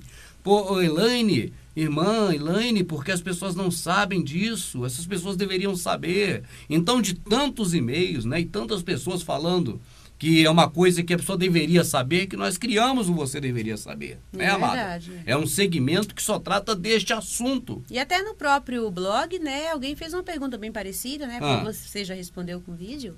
Não é assim, né, porque que ninguém sabia muito dessas coisas, Exato, né, há 2000 mesmo. anos, será que só agora? E você explicou muito bem que muitos aí espalhados pelo mundo já sabem, né? Exato. Mas agora, pela tecnologia, tem como, né? Tem como centralizar isso e difundir mais. Muito legal. Né, amada? É, isso mesmo. Porque antigamente, quando se levantava alguém para tentar falar a verdade, era abafado rapidamente. Nós estamos para fazer, amada, um especial sobre o catolicismo. Você sabe que sempre no final do ano tem um especial, geralmente de Natal, mas ligado ao catolicismo. Certo. Né? E nós já estamos preparando e colhendo material para esse ano fazer um bem amplo. Talvez dê mais de um DVD, inclusive. Certo. Sabe? Um especial de Natal no final de ano sobre essas questões do catolicismo. E nós vamos abranger de uma forma bastante ampla. Mas agora, por hora, vale lembrar a você que a caça às bruxas que entrou para a história, né? Aquela coisa que nós vemos, aquele período que fala período negro da igreja, né? Eles falam período negro para poder não dizer, na verdade, do que se trata. Mas existe camuflagem em cima de camuflagem. E um dos motivos, que eu não vou dizer que seja o principal, mas talvez seja, da caça às bruxas, era apagar as chamas da pregação da verdade que afluíam. Amada, Diocleciano, ele foi o camarada que preparou o momento para o abate. Ele preparou o grande finale. O grande finale foi Constantino, que veio logo após ele. Então ele implementou 10 anos de severa perseguição aos do caminho. Entende? Sim. Ali foi para aniquilar geral. Não só com pessoas, como também com escritas, livros. Certo. Tanto que houve uma queima muito grande de materiais preciosíssimos, né? De cartas e tudo. E o Vaticano confiscou uma outra grande parte dessas cartas, né? Está até hoje. Algumas estão ainda, existem fragmentos, pelo menos até hoje no Vaticano, que eles confiscaram no período de Diocleciano e nunca jogaram aquilo fora. Mas o que eu quero dizer aqui para você é que existem camadas e mais camadas de, vamos dizer assim, dissimulações, de mentiras, de falsas situações para camuflar outras mais terríveis. E tudo isso implementado pelo catolicismo. Então, os anos negros da igreja, né, nós vamos começar a desvendar isso, a mostrar essas verdades todas. Por isso eu preciso ter mais tempo de vida, né, que o nosso Pai possa permitir, né, amada, para poder trazer mais verdades à tona. E dizer que essa questão mesmo das caças à bruxa, que nós vimos em filme e é muito conhecido, na verdade, não era uma situação de pegar bruxaria ou quem lidava com o Satanás. Porque os Satanás são eles próprios. Os Cavaleiros Templários, aqueles caras todos do catolicismo, aquela nojeirada toda que todo mundo sabe que é um período negro do catolicismo. Aí eu digo para você, o período negro do catolicismo é aquele trecho, daquele intervalo de tempo daquela época, ou é ao longo de toda a história? Ao longo de toda a história, hoje. O período negro é hoje, foi ontem, será amanhã, antes de ontem. Aquele período é um período que eles camuflaram mais ainda para poder tapar a podridão, porque estava fedendo muito. Entende, amada? Então eles têm que pegar, tipo assim, pega essa parte podre aqui, raspa, arranca, joga ali e deixa outra carne podre disfarçada. Não, tá tudo podre. Ali, na verdade, os principais perseguidos era quem professava a verdade. Então não havia meio de proliferar a verdade como proliferou na época de Shaul, por exemplo. Com certeza. Assim, até há pouco tempo atrás, não tinha como se falar essas coisas que nós temos hoje, pela capacidade tecnológica do DVD, da internet, né, da comunicação popular. E é isso aí. Então as pessoas diziam sempre por e-mail, poxa, o irmão que ainda não viu a verdade, não sabe disso, deveria saber. Aí nós criamos o Você Deveria Saber. Por isso eu abri aqui agora agradecendo pelo prestígio que as pessoas têm dado. Sim. Né, amada? Sim. Até porque comprando os DVDs que a gente produz, faz com que o projeto, a ideia, continue tendo subsídios para poder manter e continuar a sua existência. Sim. Isso é muito importante. Eu até recebo e-mails e gosto muito. Quando o irmão diz assim, irmão Rubens, eu já sei do teu trabalho todo, eu conheço, mas eu compro contigo. Porque é a forma que eu tenho de fazer com que o trabalho atinja outras pessoas que ainda não sabem, porque eu amo o próximo. Quando eu recebo um e-mail desse, amado, eu penso, igual, eu não sei se foi hoje ou ontem que eu recebi umzinho, nem te falei, mas eu li, depois te mostro. Falando essas coisas, eu penso o seguinte, o objetivo está alcançado. As pessoas estão não só sabendo que deve amar o próximo, mas estão praticando isso. E até já dando um feedback, dizendo que compra o DVD agora mais para que o projeto continue e alcance outras pessoas também. Então isso é uma felicidade que traz, porque mostra que o trabalho nosso está alcançando as pessoas e elas estão realmente exercitando, né, esse Sim. amor. Não é só dizendo que ama, mas mostrando de alguma forma. E essa é uma das formas também de mostrar. O que nós temos aí agora, Amada, que as pessoas deveriam saber? Assim, sobre de nós sermos o templo, né, Rubens? Sim. Qual, assim, a diferença de ser o templo e ser o tabernáculo? Qual a diferença do templo e do tabernáculo, né? Ô, Amada, se eu disser assim, você, irmão evangélico, deveria saber que nós somos o templo. O irmão evangélico vai dizer assim, irmão Rubens, mas eu já sei disso há muito tempo. Sim, claro. Porque tem coisas, né, que os irmãos sabem. Sim. O irmão sabe assim, eu sou a igreja. O irmão sabe, eu sou o templo. Eu queria ver, Amada, se o irmão que está falando isso e que repete isso, viu, irmão? Você que é evangélico, se eu disser para você assim, irmão, você deveria saber que você é o templo. Você que diz para mim assim numa resposta, eu já sei há muito tempo que eu sou o templo. Eu quero perguntar a você o seguinte, se você soubesse hoje que você é o único herdeiro daquela tia que você nunca mais viu, mas que é milionária, e se você soubesse hoje que você é o único herdeiro dela, o que você faria? Você iria para o trabalho normalmente, como sai todas as manhãs? Estaria agora na hora do seu almoço, na hora da notícia, você ia almoçar no restaurante mais próximo? Você iria no cinema com a namorada, já que estava planejando isso há alguns dias? Mas se você sabe neste exato momento que você é herdeiro e tem direito a uma fortuna deixada pela tia que você não viu mais, o que você faria neste momento? Você diria para as pessoas, eu sou herdeiro, eu tenho uma grande fortuna de uma tia minha.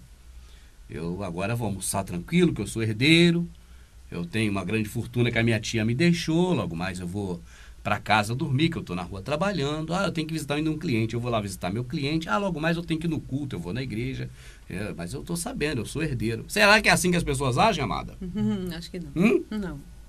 Se a pessoa neste momento, ela está agora no trabalho dela, ela trabalha no escritório, e o telefone toca, é um advogado, gostaria de falar com o senhor fulano de tal Beltrano da Silva? Não, sou eu mesmo. É que eu sou advogado da família e tal. E a sua tia fulana faleceu e deixou aqui o testamento dela. E seu nome está aqui incluído. Você é o herdeiro da fortuna dela. Aí eu falo, tá bom, que bom, né? Obrigado. Eu já sei, agora eu sou o herdeiro. Tchau. Será que é assim, Amada? Creio que não. Peraí, não desliga não! Peraí, fala mais, que é isso? Não, eu quero, eu tenho que ir aonde, eu vou fazer o quê? Eu fiquei maluco, não é assim, Amada? É assim, exatamente. Mas se você é o templo, eu já sei, eu sou o templo. Vamos comer agora que está na hora do almoço. É verdade. Eu sou o templo, daqui a pouco eu tenho que ir no culto. Peraí, eu vou no templo? Não, eu sou o templo, eu vou no templo daqui a pouco. A pessoa já não tem mais nem noção de nada, já ficou louco. Eu acho que já perdeu totalmente a estribeira, a capacidade de raciocinar, né? O cérebro foi tudo corroído, não sabe mais nada. Exatamente. Né? Não faz mais associação nenhuma de valores, né? Sim. Então é triste, Amada. Às vezes é mais triste a pessoa deveria saber. É mais triste, as pessoas já sabia antes de dever saber. Às vezes é mais triste. Entende? É melhor deveria saber do que já sabe. Porque eu deveria saber, a partir do momento que sabe, né? Ainda tem lá a opção de continuar ou de seguir. Né? Eu penso assim, se há uma coisa, por exemplo, que eu não sei, né? Por exemplo, eu acho que tem que fazer a Santa Ceia. Eu não sei, eu acho que tem que fazer. Mas agora, eu assisto o DVD de Você Deveria Saber, e agora eu aprendo que isso é ceia mitraica. Então eu vou ficar feliz, porque eu deveria saber que não posso fazer ceia. Não sabia, mas agora eu sei. Só que no caso do templo, eu deveria saber que eu sou o templo, mas eu já sei. Eu já sei. Exato. Então se deveria saber, não faz falta. Nenhuma. Nenhuma, que eu já sei que eu sou o templo. Então eu creio que agora é hora de parar para pensar. Concordo. Né, amado? Chegou a hora de parar. Já sabe que é o templo? Já está um caminho andado. Vamos parar agora para refletir. se você soubesse que você é herdeiro único, o que você faria? A sua vida seguiria normal ou teria uma atitude diferente naquele momento? Então agora, meu amado, você tem que parar para pensar sobre o templo. Se você é o templo, você tem que agir como o templo. Tá certo, amada? Certo. Mas se o templo de Deus não é você, é aquele local, aí é uma outra coisa. Uma outra coisa, exatamente. Né, amada? Sim. E o detalhe mais interessante, que é um aspecto simples, mas que leva em conta. Aquele que destruir o templo do Criador será destruído. Peraí, eu não vou fazer o que agora? Eu não vou jogar uma bomba naquele edifício podre, construído por mão de homens? Não, aquilo ali eu jogaria uma bomba atômica ali dentro. Não para destruir as pessoas, mas um prédio que não vale nada. Aquilo é lixo. Sim. Mas e eu fazer um mal ao meu semelhante? Aí é destruir o templo. Então nós temos que lembrar também que assim como eu sou o templo, até o meu adversário que não gosta de mim, Com certeza. também é filho do Criador e templo É dele. o templo dele, a habitação dele. A habitação dele. Verdade. Então, neste momento, eu tenho que exercitar isso. Amada, eu sou o herdeiro da tia que morreu e fiquei com a fortuna dela. Está no testamento. Sou eu. Mas eu não exercito isso. Eu continuo indo para o escritório, trabalhando de contínuo. E entro de manhã cedo e saio à tarde, pego o trem, pego o busão. Em São Paulo é busão, né? É, busão. O pessoal do Rio não sabe o que é busão, não. No Rio é só ônibus mesmo. Pega o busão, vai pro trampo. Trampa o dia todo. Depois pega o busão de volta e vai para casa. E aí, vida que segue. Eu sou herdeiro, mas é vida que segue. É, muito estranho. Não tenho comportamento de herdeiro. Entendi. Será? Mas peraí, eu sou o templo. Então meu comportamento tem que ser de quê? De templo. E eu tenho que ver também que o semelhante também é templo. É o templo. Então tem que ser respeitado como templo. Mas o respeito se passou a ter por uma casa de pedra, como bem descreveu Barnabé.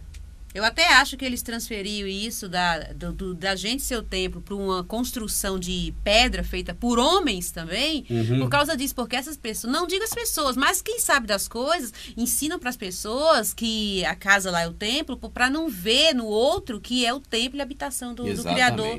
Porque, né, se fala que um irmão, porque tá fora lá do templo dele, né? Tá entregue ao mal, porque é pobre, é mendigo, é o que for. Tá entregue ao demônio, né? Às vezes não tem amor por ele, nada. Então não vê como aquela pessoa que está ali... É desprezível. É desprezível, não é a habitação do Altíssimo. Não. Mas a habitação do Altíssimo, para eles, é o templo feito por eles. Por né? eles, que faz com as próprias mãos, sendo Faz que com as mãos. o próximo, né? É. Foi feito não por mãos humanas. Exatamente. Né, amado? O nosso ser, a nossa consciência, Tudo em a nossa existência, isso é o Criador, né?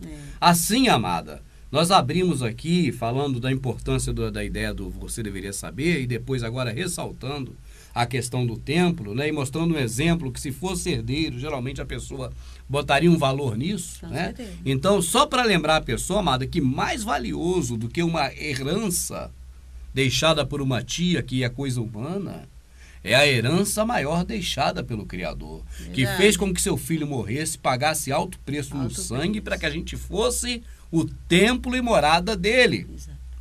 Então, temos que agora passar a exercer uma vida e ter também a visão de outras pessoas da mesma forma, de que elas são também templo. Do mesmo Tá jeito. certo? Sim. E até aqui, amada, nós estamos a 14 minutos e 35 segundos deste vídeo. Certo. Nós estamos falando a linguagem que o sistema religioso sempre usou para poder não confundir mais ainda. Correto. Mas é bom lembrar que, na verdade, não é bem templo que nós somos. E foi assim que você abriu aqui Sim, o assunto, né? Porque fala-se Você anotou. muito em templo, né? E o tabernáculo, né? Os dois são a mesma coisa, um difere do outro. Eu creio que as pessoas deveriam saber, amada, que houve uma promessa feita pelo Criador a Davi. Então, se houve uma promessa do Criador feito a Davi, o que está valendo é esta promessa. Sim. Agora, nós aprendemos, e eu mesmo repito exaustivamente, que essa promessa é o templo. Mas por que eu próprio sabendo, repito exaustivamente que a promessa é o templo? Para que as pessoas venham a entender, ainda com a mentalidade, que ela está acostumada para poder não ver coisa muito diferente. Porque, na verdade, a verdade é muito diferente do que está aí. Mas chega um momento que você deve refinar mais as coisas. E nós vamos mostrar para você, pela Escritura, que o Criador nos prometeu fazer a tenda dele, e não um templo para ele. Tabernáculo. É o tabernáculo. A figura é o tabernáculo, é a tenda da congregação. Certo. A figura não é um templo de pedra. Correto. Existem diferenças nisso? Bom, se você for observar pela ótica, vamos dizer assim, amada, a ótica da visão que a Escritura nos dá, segundo a visão do Criador, tem diferença. Tanto que o próprio Criador, amado, em algumas passagens da Escritura, mostra que aquele povo tinha um costume, o povo escolhido, não digo na era de Salomão, de Davi, que foi tudo se deteriorando, tá certo? Mas aquele povo antigo de Hebrom tinha o costume de habitar em tendas. Sim. E habitar em casa de pedra para ele era uma ofensa. Sim. Eu pergunto, será que aquele povo de Hebrom, os hebreus, Abraão, Isaac, Jacó, as famílias deles, né, até mesmo chegar a Ló, Ló depois foi para Sodoma e habitou em casa de pedra. Sim. Né, mas no período antes, enquanto estava junto com Abraão. Uhum. Aquele povo todo, amada, eles tinham um coração ligado nas coisas da terra, porque os homens eram carnais, eram normais ser assim, mas eles inconscientemente, eles praticavam coisas do futuro para deixar para nós sombras. Certo. Entende, amada? Sim. Eles nos davam sombras, mas eles morreram sem jamais saber disso. Verdade. Que eles fizeram muitas coisas de sombra para nós. Então essa atitude deles de habitar em tendas, tá certo, amado? E não em casas, era realmente hoje já uma sombra do que nós somos. Porque o nosso Criador, nós não vemos na Escritura hora nenhuma, ele, vamos dizer assim, vendo com bons olhos a questão da régua, do compasso, do esquadro. Entende? Certo. Hora nenhuma. Esquadro e compasso. Na Escritura é sempre de forma negativa que é visto. É sempre assim, ó. Inúmeras vezes. E na nova aliança, então, amada, que é tempo espiritual, nem se fala. Nem se fala. No tempo das coisas físicas já é descartado, de lado. Agora imagine na época da nova aliança. Entende? O esquadro e o compasso. É por isso que o sistema que está aí hoje, né, já há muito tempo, dos maçons, né, dos construtores, adoram o esquadro e o compasso, porque na Escritura eles são objetos, vamos dizer assim, mal vistos de forma espiritual. É, por isso que no Antigo Testamento, né, o Criador até fala que ele sempre habitou em tendas, né? Em tendas mesmo, Ele né? faz questão de Faz dizer questão, isso. né? E hoje, sendo a tenda, né? E nós que ele habita. Né? Então, amado, você deveria saber hoje, esse momento aqui que nós estamos falando, não é que você deveria saber que você é o templo, isso você já sabe. Eu já estou repetindo aqui umas 4 ou 5 vezes. Você deveria saber que você é a tenda do Pai.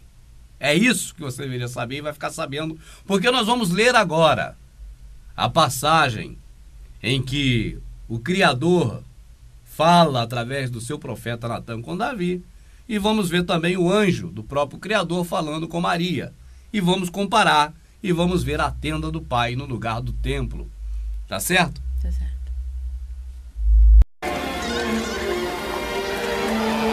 Você conseguiu cruzar os animais como queria?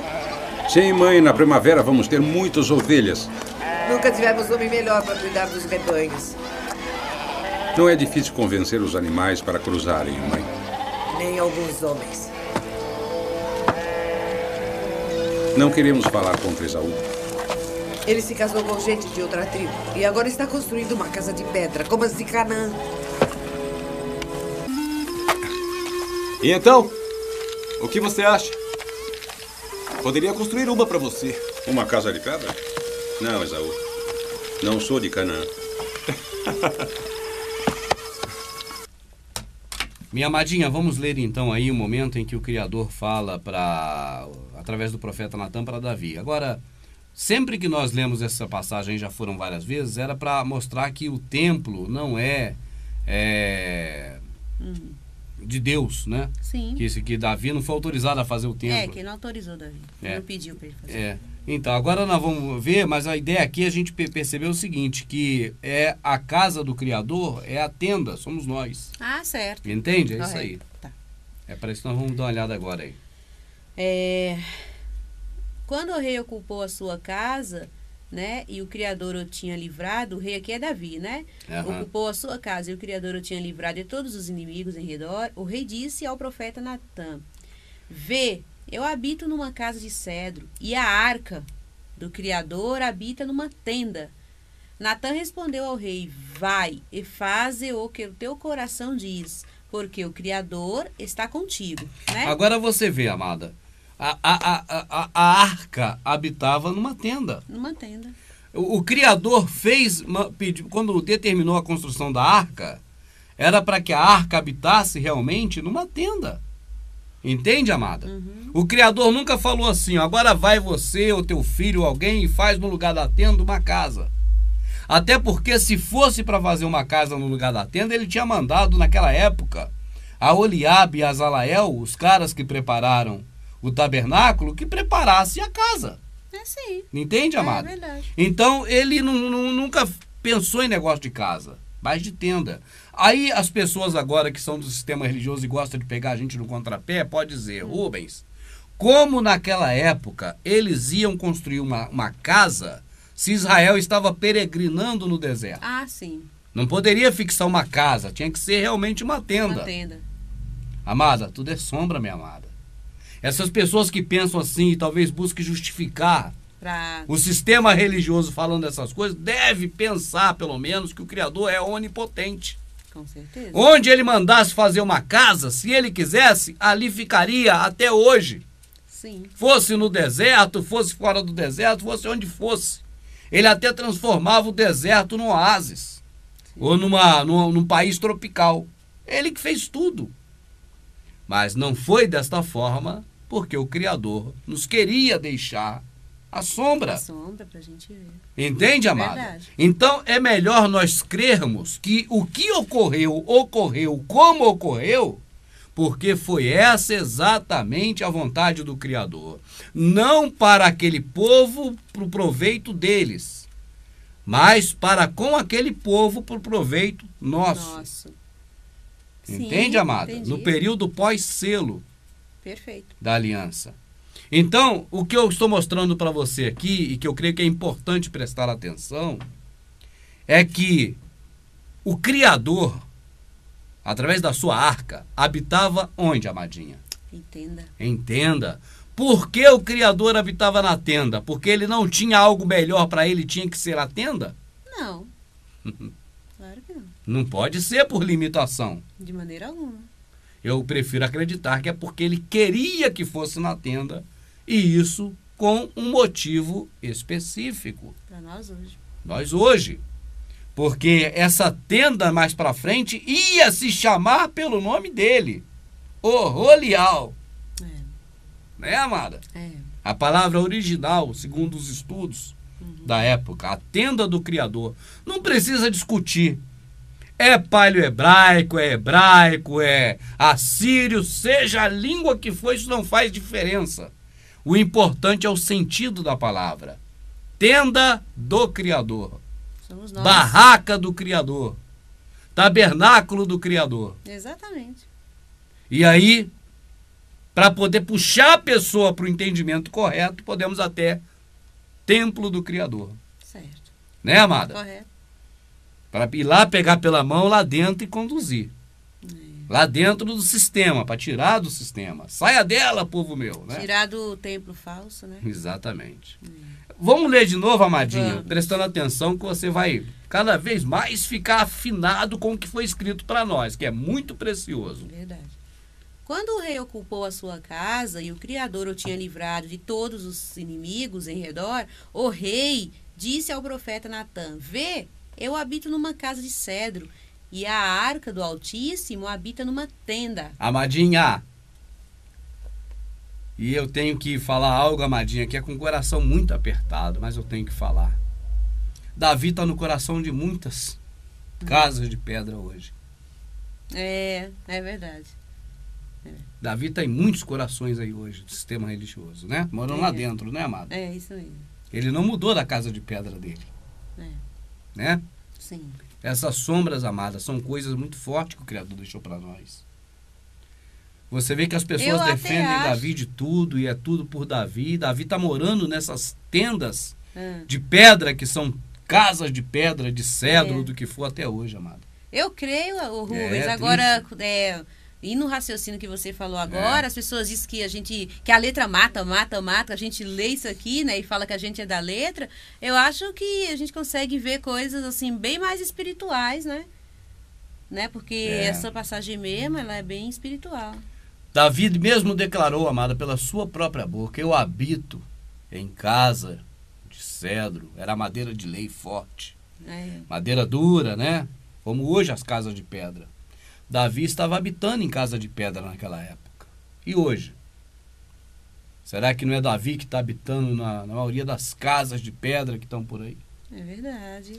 Porque quando essa pessoa reconhece: eu sou o templo, e frequento o templo, ela mesmo está reconhecendo que ela é de pedra. Ela é um templo, é de pedra o templo. Mas o Criador não habitava no templo de pedra, na casa de pedra. É verdade. Quem habita na casa de pedra é Davi, amado. O Criador habita na Orolial, a tenda dele. De carne. Né? De carne, não feita por mãos de homens, né, amada? É verdade.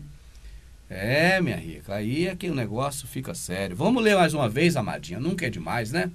Quando o rei ocupou a sua casa e o Criador o tinha livrado de todos os inimigos em redor, o rei disse ao profeta Natã: vê, eu habito numa casa de cedro, e a arca do Criador habita numa tenda. Natã respondeu ao rei: vai e faze o que o teu coração diz, porque o Criador está contigo. Amada, a aparência, né, a impressão é algo muito perigoso de lidar com ele. Dizem que a primeira impressão é o que fica, né? Nós já aprendemos nos prepare-se sobre essência e impressão. Sim. Né, amada? Então, à primeira vista, você não vê a essência, você vê a impressão. A impressão é a primeira coisa que se observa. Se você for ver um produto qualquer que você queira comprar, por exemplo, um xarope, você vai ver logo o rótulo. A impressão do rótulo. Né, amada? Isso é normal, é assim mesmo. A gente sempre é pego no contrapé pela impressão. O primeiro estalo, a impressão que dá, parece que é mais forte que a essência. E quem não sabe do que eu estou falando, essência e impressão, assista o DVD volume 3 do Prepare-se, né? Está nele. Eu acho que está também em outros volumes. Mas no 3 eu tenho certeza que está. Então, amada, a primeira impressão que se tem é de que está tudo certo. E Natã teve essa impressão. Por isso é que ele disse: vai, rei, faz. Porque tudo que você faz, o Criador é contigo. Isso é impressão, não é essência. Sim. A prova de que isso é impressão é que nesta mesma noite o Criador chamou a atenção do profeta. Sim. Né, amada? E esse era profeta. Esse era profeta. Não é igual de hoje. Hoje, profeta de hoje, a palavra que ainda perdura, é quem fala o que está aqui para as pessoas que não sabem. Mas não que faz adivinhações, né? Não isso. Ou vê o futuro, né? Ou fala do futuro. O vidente acabou. Natã era um vidente, né? Sim. Mas hoje não tem mais vidente. Correto. Verdadeiramente não tem. Mas nesta mesma noite, a palavra do Criador veio a Natã nestes termos. Aí ele diz: vai dizer ao meu servo Davi: assim diz o Altíssimo, construirias tu uma casa em que eu venha habitar? Em casa nenhuma habitei desde o dia em que fiz subir do Egito os israelitas até o dia de hoje, mas andei em acampamento errante, debaixo de uma tenda e um abrigo. Amadinho, vamos lá. Só repetindo. Peraí, vamos analisar. Aspectos positivos ou negativos? O Criador colocou aí casa, templo, pedra como aspecto para ele, positivo ou negativo? Negativo. Se fosse positivo, ele não habitava numa.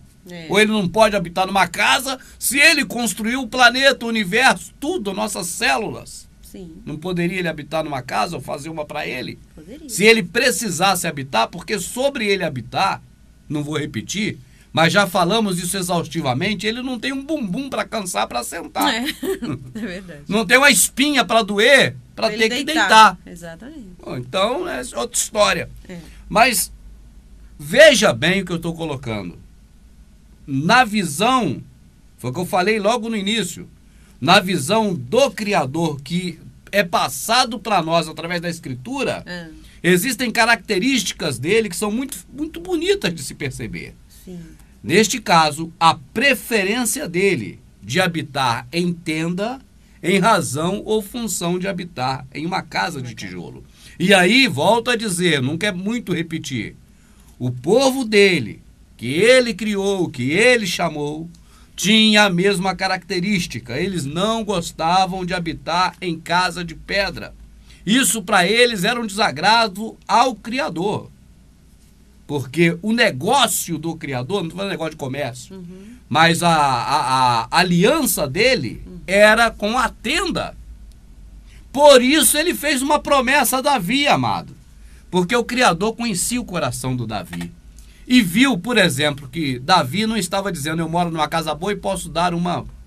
Se ele fez dessa forma, mas não foi com a intenção, certamente, de colocar o Criador abaixo dele. Não foi. Entende? Não foi. Porque, na verdade, se você for olhar a grosso modo, parece isso.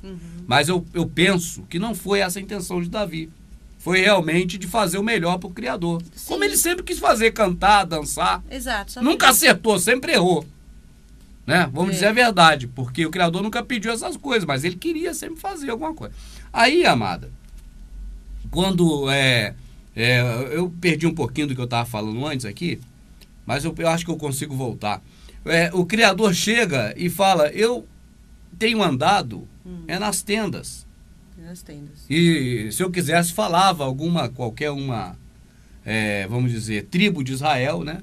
Sobre fazer uma casa para mim. Eu mesmo faria, haja uma casa. Ou nem fala haja, já ouve antes dele falar. Porque com ele não tem critério nenhum dessas coisas, né?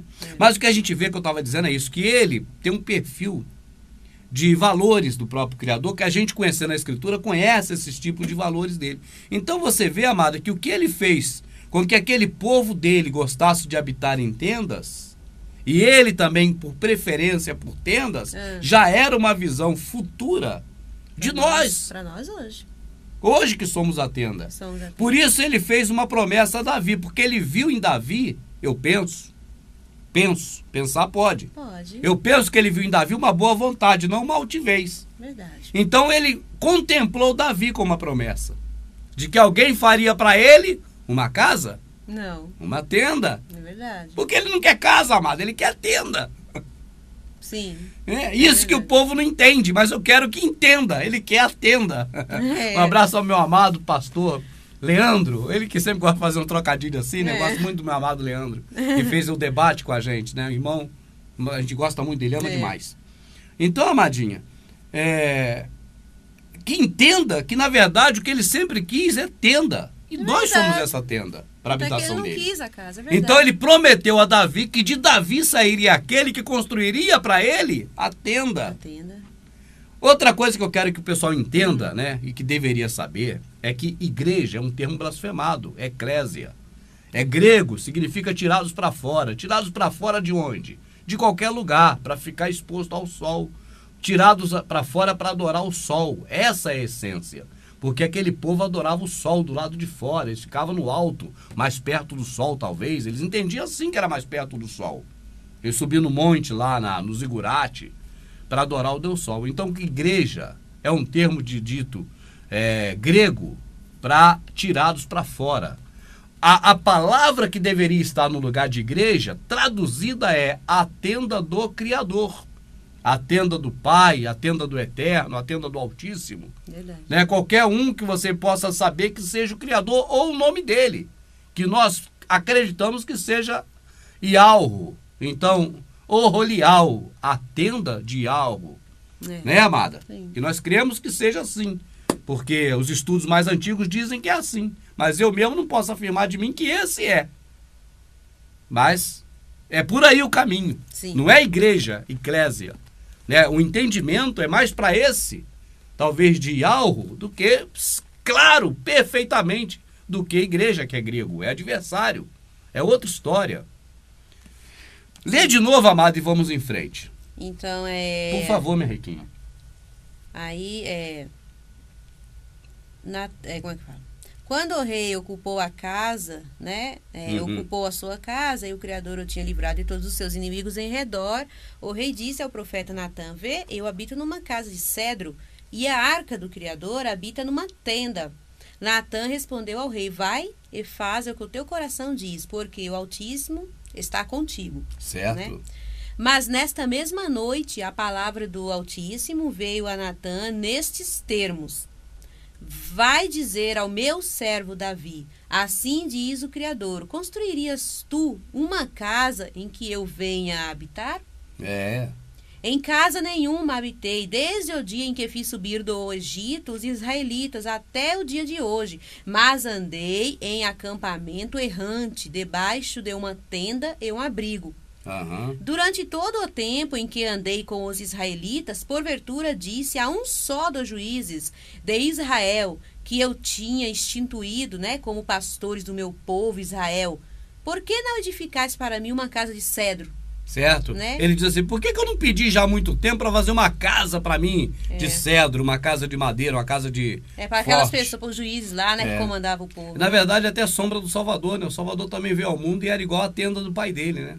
Frágilzinho lá no meio do povo, né? É verdade. Mesma coisa, é a sombra. Sim. Eis o que dirás ao meu servo Davi. Assim fala o Criador dos exércitos. Agora, amada, vem uma promessa do Criador para Davi. Essa promessa não é de construção do templo, não, amada. É outra que as pessoas deveriam saber. Eu também acho. Meu amado, olha para cá, isso é muito sério. Quando o seu pastor disser para você que o Criador fez uma promessa, o Deus, se ele falar Deus, a Davi de construir um templo, eu também fui enganado muito tempo nisso, meu amado. É só você ler, como a Elaine vai ler agora aqui esse pedacinho, ou em outras passagens também, e você vai ver que jamais o Criador, ele prometeu um templo a Davi. Se você me viu repetindo isso algumas vezes anteriores, eu creio que chegou a hora agora de refinar mais a coisa. Agora já não é a primeira série mais, agora já é o ginásio, para que a gente vá aprendendo melhor. Porque muita comida de uma vez a pessoa embucha, tem que ser aos poucos. O Criador nunca prometeu construir um templo, nem a Davi, nem a ninguém. Ele prometeu a Davi levantar um construtor do templo. É isso que está escrito ali. Ele disse para Davi, numa promessa, num compromisso com Davi, de levantar um construtor para o templo dele próprio, não do Davi, mas do Criador. E esse é Yahushua. Este é o nosso Salvador. Você vai ver agora comigo. Então, de maneira nenhuma, está errado. Você deveria saber. Jamais o Criador fez aliança com Davi ou promessa de construir templo. Mas a promessa foi de levantar, suscitar um construtor, uma pessoa que iria construir este templo. E esta pessoa é seu filho. Não filho de Davi, mas será chamado filho de Davi. Filho do Criador Yahushua. Você vai ver isso agora e não vai ter mais dúvidas. Mas no momento, o que você deveria saber, terceira vez, repetindo, é que a promessa do Criador para com Davi é de levantar não o templo, mas um construtor do templo.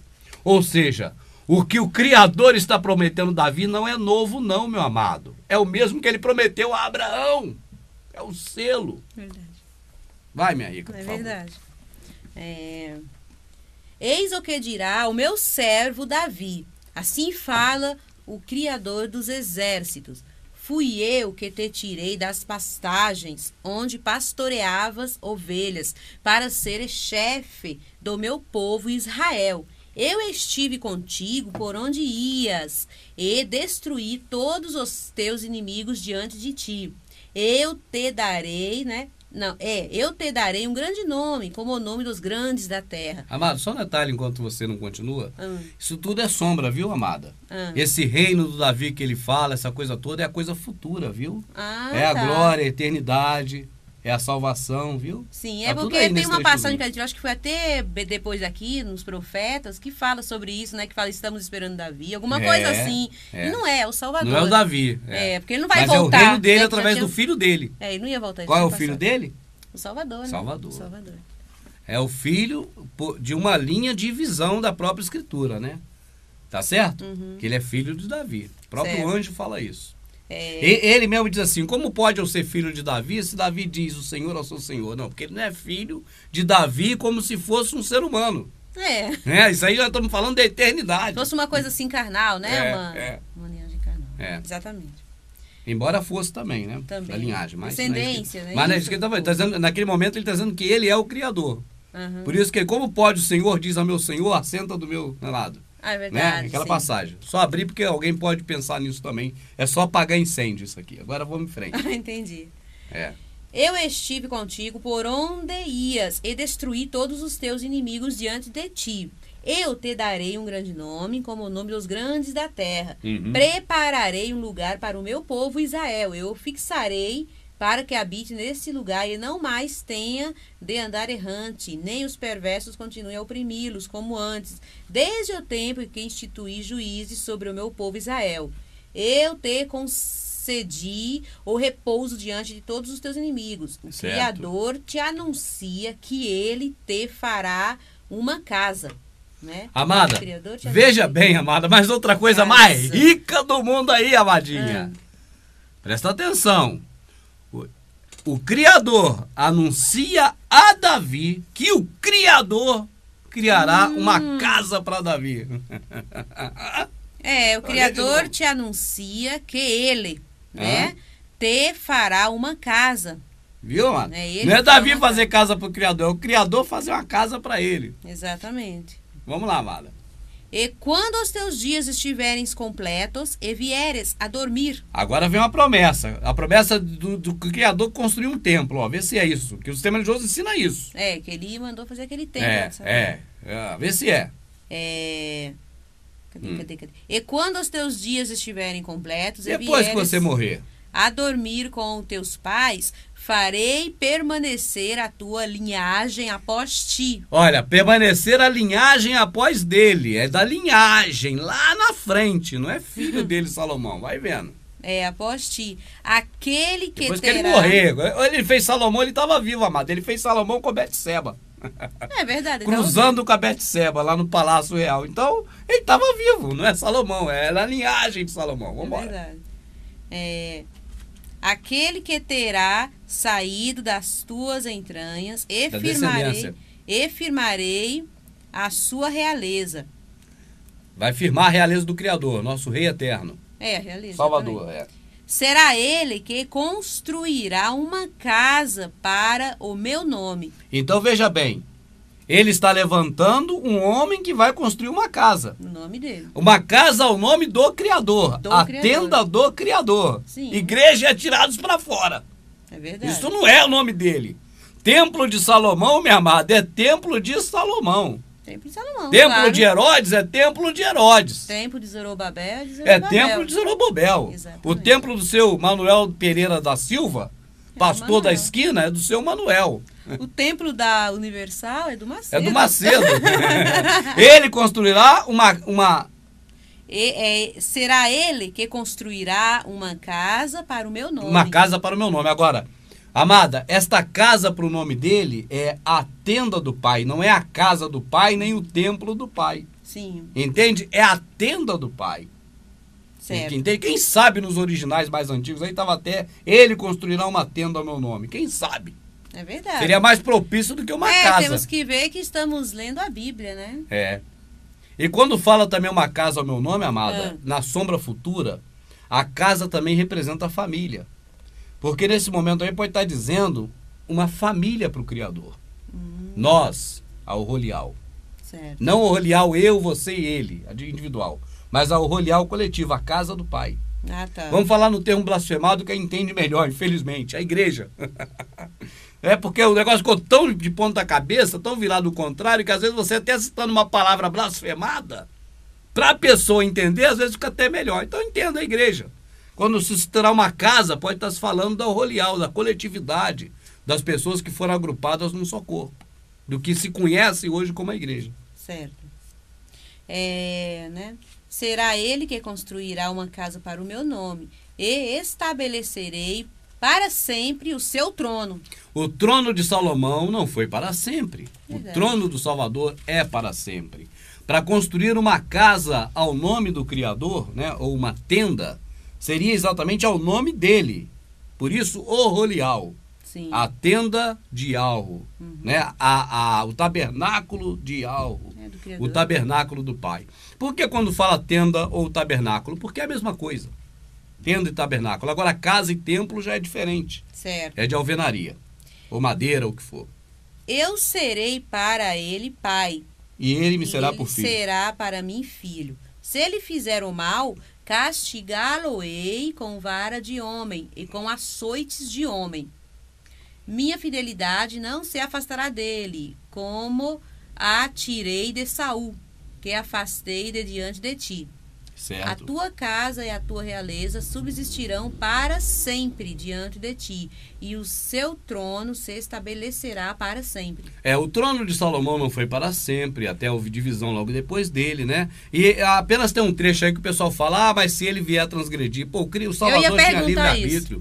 Salvador, se quisesse, a hora que quisesse, ele fazia como a música do Raul Seixas. Larga a cruz de lado, segue para morrer em paz. Ele fazia isso a hora que ele quisesse. Eu ia perguntar isso, que alguém pode perguntar assim aqui, mas não pode ser o Salvador, porque, né, que ele vai castigar com vara de homem, com açoite, se transgredir. Lá não transgrediu hora nenhuma. Em tudo ele foi tentado a transgredir, mas em nada pecou.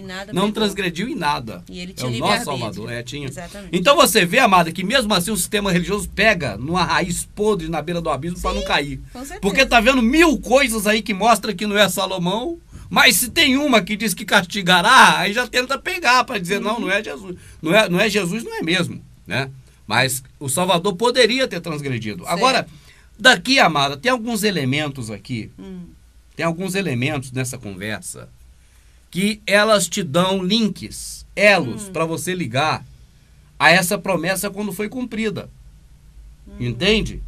O Criador, amada, ele faz aqui alguma coisa aqui, neste ponto, quando é lá na frente, a gente esquece, ou não sabe, ou não viu, mas ele amarra.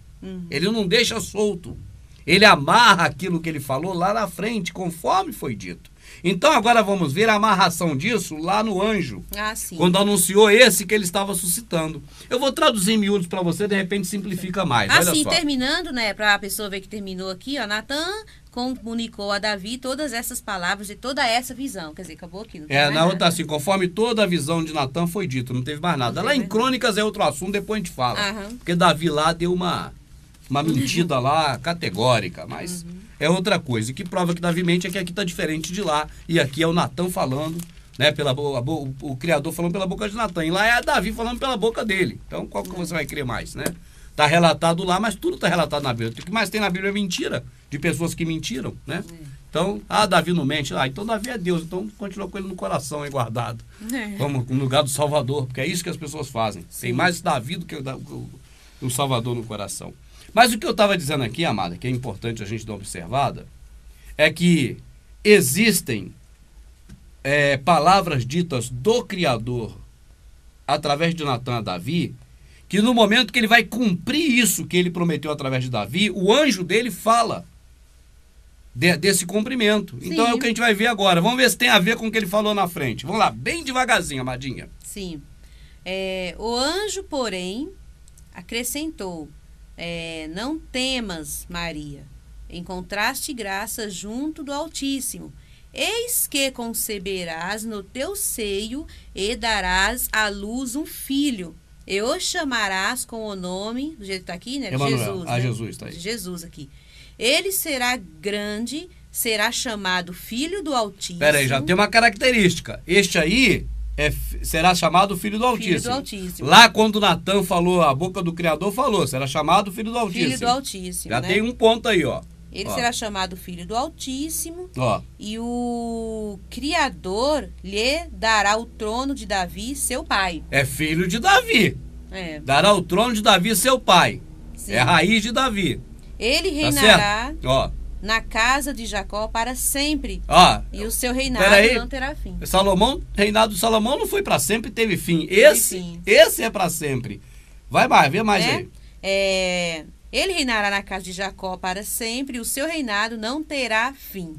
Acabou? Vê mais. Aqui. Não, termina aqui. Termina aí? Diz. Sim. Então tá bom, mas ele é filho do Criador, nós sabemos. Então lá também na profecia, lá na promessa, falava que é filho do Altíssimo. É o filho do Altíssimo. Filho do Altíssimo, filho de Davi. Falou antes, eu serei por pai. Eu serei por pai. Eu serei por pai. Então, mesma coisa que ela é igualzinho, eu serei por pai. Isso. Né? Quando fala se ele vir a transgredir, eu serei pai. Então, o que ele amarrou aqui com Davi, amado, ele deu laço lá no final. Exatamente. Selou. É esse que ia construir a tenda do pai. O assunto aqui agora não é se o templo é ou não é a casa de Deus, não é esse. Porque se fosse, nós veríamos várias passagens em que mostra que o templo, né, quando o Salvador fala, o zelo da tua casa te devorará, não diz respeito ao templo. Sim. Minha casa será chamada casa de oração, não diz respeito ao templo. Mas é outro assunto que já está muito massificado por nós. Quem não viu pode ver outros vídeos. Né? Agora, neste agora é para dizer que nós, e você deveria saber, nós somos a tenda do Pai. Ou se quiser dizer, nós somos o tabernáculo do Pai. Ou se não quiser traduzir, mas usar o original arcaico ou paleohebraico, nós somos a Oholial. Nunca nós somos a igreja. Porque igreja é eclésia. É tirados para fora para adorar o Deus Sol. Então nós não somos isso de paganismo grego, nem romano. É verdade. Né, amada? E nós não somos templo, porque nós não somos de pedra. Nós, na verdade, somos a pedra. Foi o que Pedro disse. A pedra erguida para a morada do Altíssimo. É verdade. Né, amada? Mas não de pedra. Agora, meu amado, tem uma coisa muito importante nisso tudo, que eu creio que deva ficar na sua mente. Se muita coisa não ficou, que pelo menos fique o seguinte. Nós somos a tenda feita ao nome do Pai, Oholial, morada do Criador. Nós devemos ver nosso próximo também como Oholial, morada do Pai, do Criador. E isso não é para saber, isso é para exercer. Se não pescou nada daqui, amada, para ficar na mente, que fique isso. É verdade. Entende? Se eu sou herdeiro, eu vou buscar a minha fortuna. Então, se eu sou tenda do Pai, e também tenho consciência que meu irmão é tenda do Pai, eu mesmo faço todos os trabalhos sacerdotais aqui dentro. Exato. Porque a minha arca está aqui dentro. Não é, amada? Verdade. Eu não sou uma tenda? Então eu tenho uma arca. A arca que foi me dada é o Salvador que mora aqui dentro. Exatamente. Esse Salvador que morreu por mim é minha arca. Não é uma arca feita por Azalael nem Oliabe, mas é a arca feita pelo próprio Criador, o filho dele que ele fez e botou aqui dentro.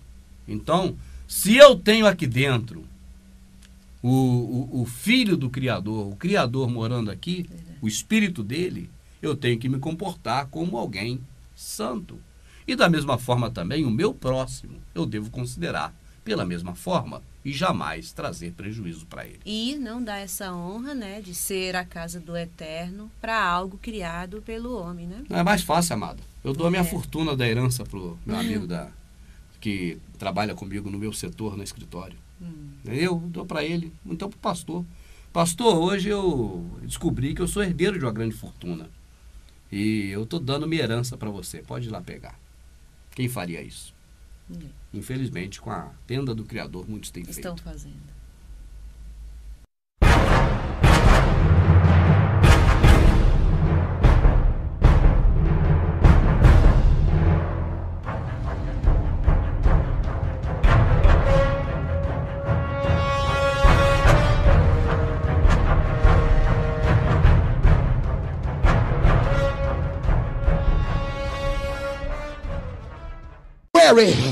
That I went down swinging.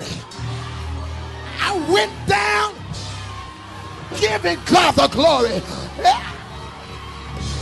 I went down giving God the praise. Slap 3 people high five.